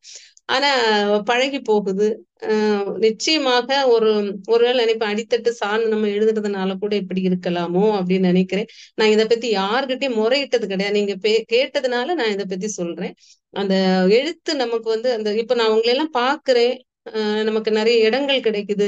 நான் பயணிக்கிறேன். நான் ஒரு ஒரு எழுத்தாளரா வாரேன்னா அதுக்கு இலக்கியம் காரணமாக இருக்கு. ஏதோ அந்த வாழ்க்கையை நகர்த்துறதுக்கு இப்ப நம்மள ஒரு ஒரு பிள்ளைங்களுக்கு கொஞ்சம் கவுன்சிலிங் கொடுக்க போவேன். அங்க நம்மளை அடையாளப்படுத்தி இருக்கு. இப்படி ஏதோ ஒண்ணு என்னை இலக்கியம் நகர்த்தி கொண்டிருக்கிறது. வாழ வைக்கவில்லைனால எனக்கு இது பயணிக்க முடியுது. ஆனா ஒரு ஒரு கரிசனம் எழுத்து சார்ந்து இப்போ அது கூட நான் முகநூல் பதிவுல போட்டிருந்தேன். லேப்டாப் கூட நமக்கு ஒழுங்கான முறையில இல்லாம ரொம்ப ஒரு கஷ்டத்துல எழுதும்போது ஒரு நண்பர் தான் எனக்கு ஒரு 10,000 ரூபாய் கொடுத்து இதை நீங்க வாங்கிக்கோங்க எழுதுங்க அப்படின்னு சொன்னாங்க. இப்படிதான் இந்த வாழ்க்கை போயிட்டு இருக்கு. இவ்வளவுதான். இதுக்கு மேல வந்து எனக்கு என்ன சொல்லணும்னு தெரியல. நன்றி உங்க கேள்விக்கு. நீங்க அர்ஷா கேள்வி கேட்டீங்க காரணம் மறுபடியும் பரவாயில்ல. அதாவது எழுத்தாளர்கள் வந்து எல்லாமே என்ன பிரபலமா இருந்தாலே அவங்க வந்து வசதியானவங்க அப்படிங்கிற ஒரு பார்வை வந்து நம்ம சமுதாயத்துல ஆமா. நிச்சயமா இருக்கு. அதை நம்ம வந்து திரைப்படத்துறையா எடுத்துக்கலாம், இந்த மாதிரி இலக்கிய துறையா எடுத்துக்கலாம். எந்த கலைகள் அப்படின்னாலே அது வந்து அதை பணம் பண்றதுக்குன்னு சில பேர் இருக்கிறாங்க. அவர்களால் மட்டும்தான் வந்து அது வந்து முடியும். அது இப்ப நீங்க சொன்னீங்க இல்லைங்களா, ஏதோ ஒரு வகையில என்னோட கருத்து எங்கேயோ போய் சேருது, யாரையோ போய் படிக்குது. இப்போ உங்களோட எழுத்து யாருக்கோ வந்து ஒரு ஒத்தடம் கொடுக்குதுன்னு வச்சுக்கோங்களேன். அந்த ஒரு இசையாகட்டும் இல்லை அந்த கலையாகட்டும், இதுதான் அதனோட என்ன என்ன கிடைச்சது, அந்த படைப்பால என்ன கிடைச்சதுன்னா இதுதான் கிடைச்சது. ஆமா. நிச்சயமாக வந்து இது இந்த உலகத்தோட பார்வை. அந்த பார்வை வந்து எப்ப மாற போகுதுன்னு அது பொதுவா வந்து நம்ம நாட்டுல வந்து இது அதிகமாவே இருக்குதுன்னு தான் நம்ம நினைப்போம். என்னப்பா அவங்க வந்து பஸ்ல வராங்களாமே, அவங்க அவ்வளவு பெரிய விருதாளர் அவங்க கட்ட ஏன்னா அந்த மாதிரியான ஒரு பார்வை. அவர் ஒரு கவுன்சிலர் ஆயிட்டா கட்டாயமா வந்து அவர் வந்து இன்னோவால தான் வரணும் அப்படிங்கிற ஒரு பொது புத்தியில நம்மளோட நகர்றதுனால வர வேதனைகள் தான் இது. இந்த இந்த நேரத்துல வந்து இதே மாதிரி சிரமங்களை சந்திக்கக்கூடிய ஒரு மிகப்பெரிய எழுத்தாளர் நம்மளோட இணைஞ்சிருக்கிறாரு, ஜோதி நரசிம்மன்ட்டு. சென்ற வாரத்துக்கு முந்தின வாரம் வந்து அவர் வந்து நம்மளோட நிகழ்ச்சியில வந்து பங்கேற்க வேண்டிய சந்தர்ப்பம். அவரை வந்து நான் அட்மிட் பண்றேன். நீங்க உங்களோட சில கருத்துக்கள் வந்து எங்களோட பகிர்ந்தா நல்லா இருக்கும். தோழர் ஜோதி நரசிம்மன் அவருமே இதே மாதிரி தான் நிறைய பயணங்கள் மூலமாக தன்னோட செலவை பண்ணிக்கிட்டு எழுத்து துறையிலும் இருக்கிறாரு, பத்திரிகை துறையிலும் இருக்கிறாரு. ஒரு சில வார்த்தைகள் இந்த குழுவுக்காக வேண்டி நீங்க இணைஞ்சிருக்கீங்க. ரொம்ப நன்றிங்க. வாங்க. தோழர் கேக்குதுங்களா? கேக்குது. நல்லா கேக்குது, நல்லா கேக்குது. அனைவருக்கும் வணக்கம். தாமதமாக தான் வந்து நிறைய வேலைகள் இருந்துச்சுனால ஒன்றும் பிரச்சனை இல்லை. ஏற்கனவே வர சென்னையில் மழையில மாட்டிக்கிட்டேன். தொடர்ந்து ஆரம்பத்துல இருந்து இந்த நிகழ்ச்சியில பங்கேற்க முடியல. தோழர் ஏற்கனவே சொன்ன மாதிரி தான், ஒரு எழுத்தாளர் இருக்குன்னா பணத்துக்காக பணம் வரும் அப்படிங்கிறதுக்காக எழுதுறது கிடையாது. நம்ம கிட்ட இருக்கிற எல்லா கருத்துக்களையும் யாருக்காவது போய் சேரணும் அப்படிங்கிற ஒரு நோக்கத்துக்காக தான் எழுதுறது. நான் கூட இடையில இப்போ ஒரு அரசியல் தலைவரை பொறுத்தவரை பற்றி ஒரு வாழ்க்கை வரலாறு எழுதிட்டு இருக்கேன். அதுல திடீர்னு ஒரு நாள் ஒரு ஜெயங்கொண்டம் பகுதியில், விழுப்புரத்துல இருந்து ஜெயங்கொண்டம் பகுதியில போய் ஒருத்தர் பார்க்கணும், ஒரு நண்பரை. போகணும் அப்படின்னு நினைக்கும் போது கையில பணம் இருந்தால் தான் போக முடியும். திடீர்னு பணம் வந்தோடனே எந்த நேரம் தெரியாது. விடிகால 4 மணிக்கு 5 மணிக்கு கூட கிளம்பி பஸ்ல போயிட்டு அவருக்கு போய் உட்காந்து ஒரு 6 மணி நேரம் பேசிட்டு இருந்தேன். ஏன்னா நிறைய தகவல் தேவைப்படுது. அதனால இத அவங்க தோழர் சொன்னதுதான் சரி. இதனால பலன் கிடைக்கும் அப்படின்னு எதிர்பார்க்கறதுல நம்ம எழுதுறதுனால யாருக்கோ ஏதோ ஒன்று கிடைக்கும் அப்படிங்கிறது தான். நம்ம தோழர் சொன்ன மாதிரி நிறைய வேடிக்கை பார்க்குற பழக்கம் எனக்கு. எதுவா இருந்தாலும் பொருளை வித்த காட்டினா கூட கொஞ்சம் நேரம் வேடிக்கை பார்த்தா வருவேன். அதுல என்ன இருக்குது ஏது இருக்குது அப்படின்னு சொல்லி தான் கேட்க முடியும். அப்ப அப்படிதான் ஒரு புத்தகங்களை முதல்ல எடுத்தோடனே இந்த புத்தகம் ஏற்கனவே பேசியிருப்பீங்க, அடியாள் அப்படின்னு ஒரு சிறை மனிதர்களை பற்றி, நான் சிறையில் இருக்கும்போது சந்திச்ச மனிதர்களை பற்றின புத்தகம். நிறைய விஷயங்கள்ல வந்து பெண்களை வந்து டேமேஜ் பண்ணணும்னா ஒரு பெரிய விஷயம் கிடையாது. ஒரு ஒரு அம்மா வந்து பாட்டி ஒருத்தவங்க நிற்கும் போது அந்த அந்த ஒரு பொண்ணு வருதேம்மா, அதுவா என் பேத்தி தான், நல்ல அறிவாளி, கம்ப்யூட்டர் கார் ஓட்டுவா, கம்ப்யூட்டர்ல நல்லா அட்டன் பண்ணுவா, செல்போன்ல எல்லாத்தையும் படம் எடுப்பா, வீடியோ எடுப்பா, எல்லாம் சொல்லிச்சு. அதில் பாட்டி பக்கத்துல ஒரு ப்ளூ கலர் சுடிதார் போட்டுருவாங்களா அந்த பொண்ணு. ஓ அவளா, அவங்க கொடுக்குற மதிப்பீடு அதான். ஓ அவளா அப்படின்னா அவங்களுக்கான மதிப்பீடு அங்கேயே நின்று போகுது. அப்ப எனக்கு என்ன தோணுச்சுன்னு கேட்டீங்கன்னா, ஓ அவளான்னா அப்ப அவளா அப்படிங்கிறவங்களுக்கு எப்படி எழுதும் அப்படின்னு சொல்லி தான் கலைவாணின்னு ஒரு பாலியல் தொழிலாளி பற்றி எழுதும். கிட்டத்தட்ட 125 பாலியல் தொழிலாளிகளோட இன்டர்வியூ பண்ணிட்டு 20 நாள் அவங்களுடைய பயணம் பண்ணி அதுக்கப்புறம் தான் அந்த புத்தகத்தை எழுதினேன். அந்த புத்தகம் கிழக்கு பதிப்பு வெளியிட்டு இப்போ வந்து யாப்பு வெளியிட்டகம் அந்த புத்தகம் வெளியிட்டு தொடர்ந்து இந்த விளிம்பு நிலை மக்களுக்கான பிரச்சனைகளை மட்டுமே எழுதுறது அப்படின்னு முடிவு எடுத்து தான் தொடர்ந்து இது வரைக்கும் 6 புத்தகங்கள் எழுதியிருக்கேன்.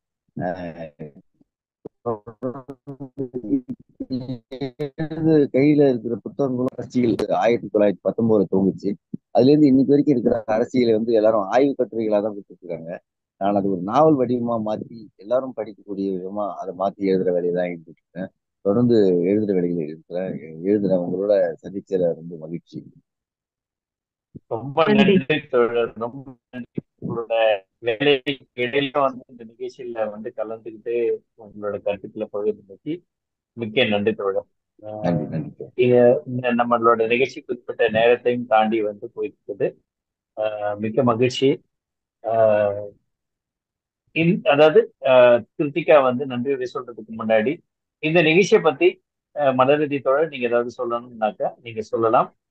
கிருத்திகா அவங்களோட தன்னோட நன்றி உரையோட இந்த நிகழ்ச்சி நிறைவேற்றுறேன். இல்ல, ரொம்ப நல்ல நிகழ்ச்சி. என்னுடைய மனக்கிடங்குல இருந்த சில விஷயங்கள் எல்லாம் எடுக்கிறது மாதிரியான ஒரு கேள்விகளை தயாரிச்சிருக்காங்க கிருத்திகா. அதே மாதிரி எல்லாருமே அதை கவனமா கேட்டதும் இல்லை, என்கிட்ட கேள்விகளையும் வச்சிங்க. சிறப்பான கேள்விகள் எல்லாருமே ஒரு ஒரு பல கோணங்கள்ல இருந்து கேட்ட அந்த விதம் ரொம்ப அருமையா இருந்தது. இது தொடர்ந்து இந்த நிகழ்வினுடைய செயல்பாடு தொடரட்டும். நல்ல ஒரு நிகழ்ச்சி. ஏன்னா நான் நிறைய நாள் ஆயிட்டு இலக்கியம் குறித்தெல்லாம் பேசி அதுக்கான ஒரு வாய்ப்பு கூட எனக்கு நீ அமைஞ்சிருக்குன்னு நினைக்கிறேன். ரொம்ப திருப்திகரமான ஒரு நிகழ்வா இருக்கு. நன்றிங்க, நன்றிங்க. தொடர்ந்து எழுதுங்க, தொடர்ந்து நிறைய விருதுகள் வாங்குங்க. உங்களோட இலக்கிய பயணம் வந்து வெற்றிகரமாக அமையட்டும். கிருத்திகா வாங்க, நன்றி உரை. குமரன் நாட்டுல இருந்து நன்றி உரையை நான் தான் சொல்ல போறேன் அப்படின்னு பறிச்சு வாங்கிட்டு அதுக்குண்டான காரணம் என்ன அப்படின்னு பாத்தீங்க அப்படின்னா வந்து நான் படிக்கக்கூடிய புத்தகங்கள் என்னுடைய தொழில் சம்பந்தப்பட்டு ஒரு பிலாசபி சம்பந்தப்பட்டோ பேரண்டிங் சம்பந்தப்பட்டோ அந்த மாதிரி புத்தகங்களை மட்டுமே தேர்ந்தெடுத்து படிச்சுட்டு கிண்டல்ல அப்பப்போ எங்க அம்மாட்ட ஏதாவது ஒரு நாவல் கொஞ்சம் அப்படியே ஃபன்னா லைட்டா இருந்ததுன்னா ஏதாவது சொல்லுங்க தமிழ்ல படிக்கிற மாதிரி. ஏன்னா ப்ரொஃபஷனலா நம்ம படிக்கிறது எல்லாமே ஆங்கிலத்துல இருக்கு, கொஞ்சம் தமிழ் ஏதாவது லைட்டா ஃபன்னா சொல்லுங்க அப்படின்னு சஜஷன் கேட்டு தான் வந்து நான் தமிழ் நாவல்கள் படிச்சுட்டு இருந்த சமயத்துல வந்து வினிதா அக்கா வந்து மலர்வதி அக்காவோட பேரு லிஸ்ட் ஆஃப் டைட்டில்ஸ் கொடுத்து இதுல இருந்து படிச்சிரு, ரெடி பண்ணிரு, டேட் இது, ப்ரிப்பேர் ஆயிரு. ஒண்ணுமே கேட்கல. சரி ஓகே சொல்லிட்டாங்க, இதோட 2 தடவை நம்ம டேட் ஒத்து வரலாம், முடியாதுன்னு சொல்லிட்டோம், பண்ணிருவோம் அப்படின்ட்டு டக்குன்னு அப்பவே 5 நிமிஷத்துல கிண்டல்ல ஆர்டர் பண்ணிட்டு மலர்வதி அக்காட்டு இந்த 4 புக் எனக்கு கிண்டல்ல கிடைச்சிருக்கு, நான் படிக்கிறேங்க அப்படின்னு சொல்லிட்டு டைட்டில் கவரை பார்த்ததுமே வந்து இது என்னடா இது த்ரில்லரா, நாம ஏதோ லைட்டா படிக்கலாம்னு யோசிச்சா த்ரில்லர்ல கொண்டாந்து விட்டுட்டோம் அப்படின்னு யோசிச்சுட்டு தான் ஸ்டார்ட் பண்ணேன். அப்புறம் கொஞ்சம் கொஞ்சமா படிக்கும் பொழுது அந்த பெர்ஸ்பெக்டிவ், அந்த கணம், அதையும் தாண்டி கா காத்திருந்த கருப்பாய் படிச்சு முடிச்சதுக்கு அப்புறம் எனக்குள்ள நான் நிறைய பாடி ஷேமிங்கை ஃபேஸ் பண்ணியிருக்கேன். நான் வளர்ந்து வந்த சமூகத்துல நான் நிறைய அந்த உருவக்கேலிகளை சந்திச்சு வந்தங்காட்டி என்னால் அந்த கதையை வந்து ரொம்ப ரிலேட் பண்ண முடிஞ்சது. கடைசியில அந்த சுந்தரி வந்து அவங்க கணவரோட போற அந்த ஒரு தருணம் வந்து ரொம்ப அழகா அக்கா கொடுத்துருந்தாங்க. அந்த அந்த கன்க்ளூஷன் தான் வந்து அடுத்தடுத்த புத்தகத்தை வந்து படிக்கிறதுக்கு வந்து ஒரு காரணியா இருந்ததுன்னே நான் சொல்லுவேன். ஸோ ஒரு ஒரு ஒரே ஒரு கோணத்துல குதிரைக்கு லகான் கட்டின மாதிரி போகக்கூடிய என்ன மாதிரி ஆட்களுக்கு வாருங்கள் படிப்போம் குழுவிலையும் சரி, வாருங்கள் படிப்போம் குழுவிலையும் சரி, படைப்போம் குழுவிலையும் சரி வாய்ப்பளிச்சு இப்படியும் உலகம் இருக்கு கொஞ்சம் திரும்பி பாருமா அப்படின்னு ஊக்குவிக்கிற நண்பர்களுக்கும் அண்ணாக்களும் அக்காக்களுக்கும் நன்றி சொல்றதுக்காக தான் நான் நன்றியுரை சொல்றேன் அப்படின்னு சொன்னேன். வாய்ப்பளித்த அனைவருக்கும் என்னுடைய மனமார்ந்த நன்றிகள். மலர்வதி அக்கா, உங்களை பத்தி எதுவும் தெரியாம உங்களுடைய கதைகளை மட்டும் படிச்சுட்டு தான் இந்த கேள்விகளை வந்து நான் ஃபார்ம் பண்ணேன். ஹர்ஷா அக்கா ஆரம்பத்துல சொல்லும் போதுதான் பா இவ்வளோ பெரிய ஆத்தருக்காக நம்ம ப்ரிப்பேர் பண்ணியிருக்கோமா அப்படிங்கிற ஒரு பயம் எனக்கு எடுக்க ஆரம்பிச்சது. ஸோ உங்களுடைய மனசுல இருந்த விஷயங்கள், நீங்க சொல்லணும் அப்படின்னு யோசிச்ச விஷயங்களை நீங்க சொல்ல முடிஞ்சது அப்படின்னு சொன்னீங்க. அதுக்காக ரொம்ப நன்றிங்க அக்கா. ரொம்ப நன்றி கிருத்திகா. நன்றிகள். உங்களுக்கு வினிதா மோகன் வரலையா? வினிதா அக்கா வரலைங்கக்கா. அவங்க இல்ல, அவங்க வெளிநாட்டுல இருக்கிறாங்க. அதாவது அவங்க இப்போ இதுல லண்டன்ல இருக்கிறாங்க. இருந்தாலும் அங்கிருந்து இந்த நிகழ்ச்சி வந்து ஒருங்கிணைச்சிட்டு இருக்கிறாங்க. ஆமா, ஆமா, அவங்களுக்கும் நன்றி. கடந்த 2 வாரங்கள்ல ஆகுது அவங்க போய் அங்கிருந்து தான் அவங்களோட நிகழ்ச்சி ஒருங்கிணைச்சிட்டு இருக்காங்க. இப்போ வந்து கிருத்திகாவும் வந்து டென்மார்க்ல இருந்து தான் இணைஞ்சிருக்கிறாங்க. சொன்னாங்க. அவங்க இதுக்காக நிறைய மெனக்கெடுவாங்க. கிருத்திகா ரொம்ப பேஷனானவங்க. அவங்களும் வாழ்த்துக்கள் கிருத்திகா. உங்களுக்கும் நிகழ்ச்சி வந்து இத்தோட நிறைவேறும். அடுத்த வாரம் நன்றியும் நன்றிங்க தோழர். நன்றிங்க தோழர். உங்களோட பயணங்கள் வெற்றி பயணங்களாக அமையட்டும். கிருத்திகா, பாராட்டுகள் கிருத்திகா.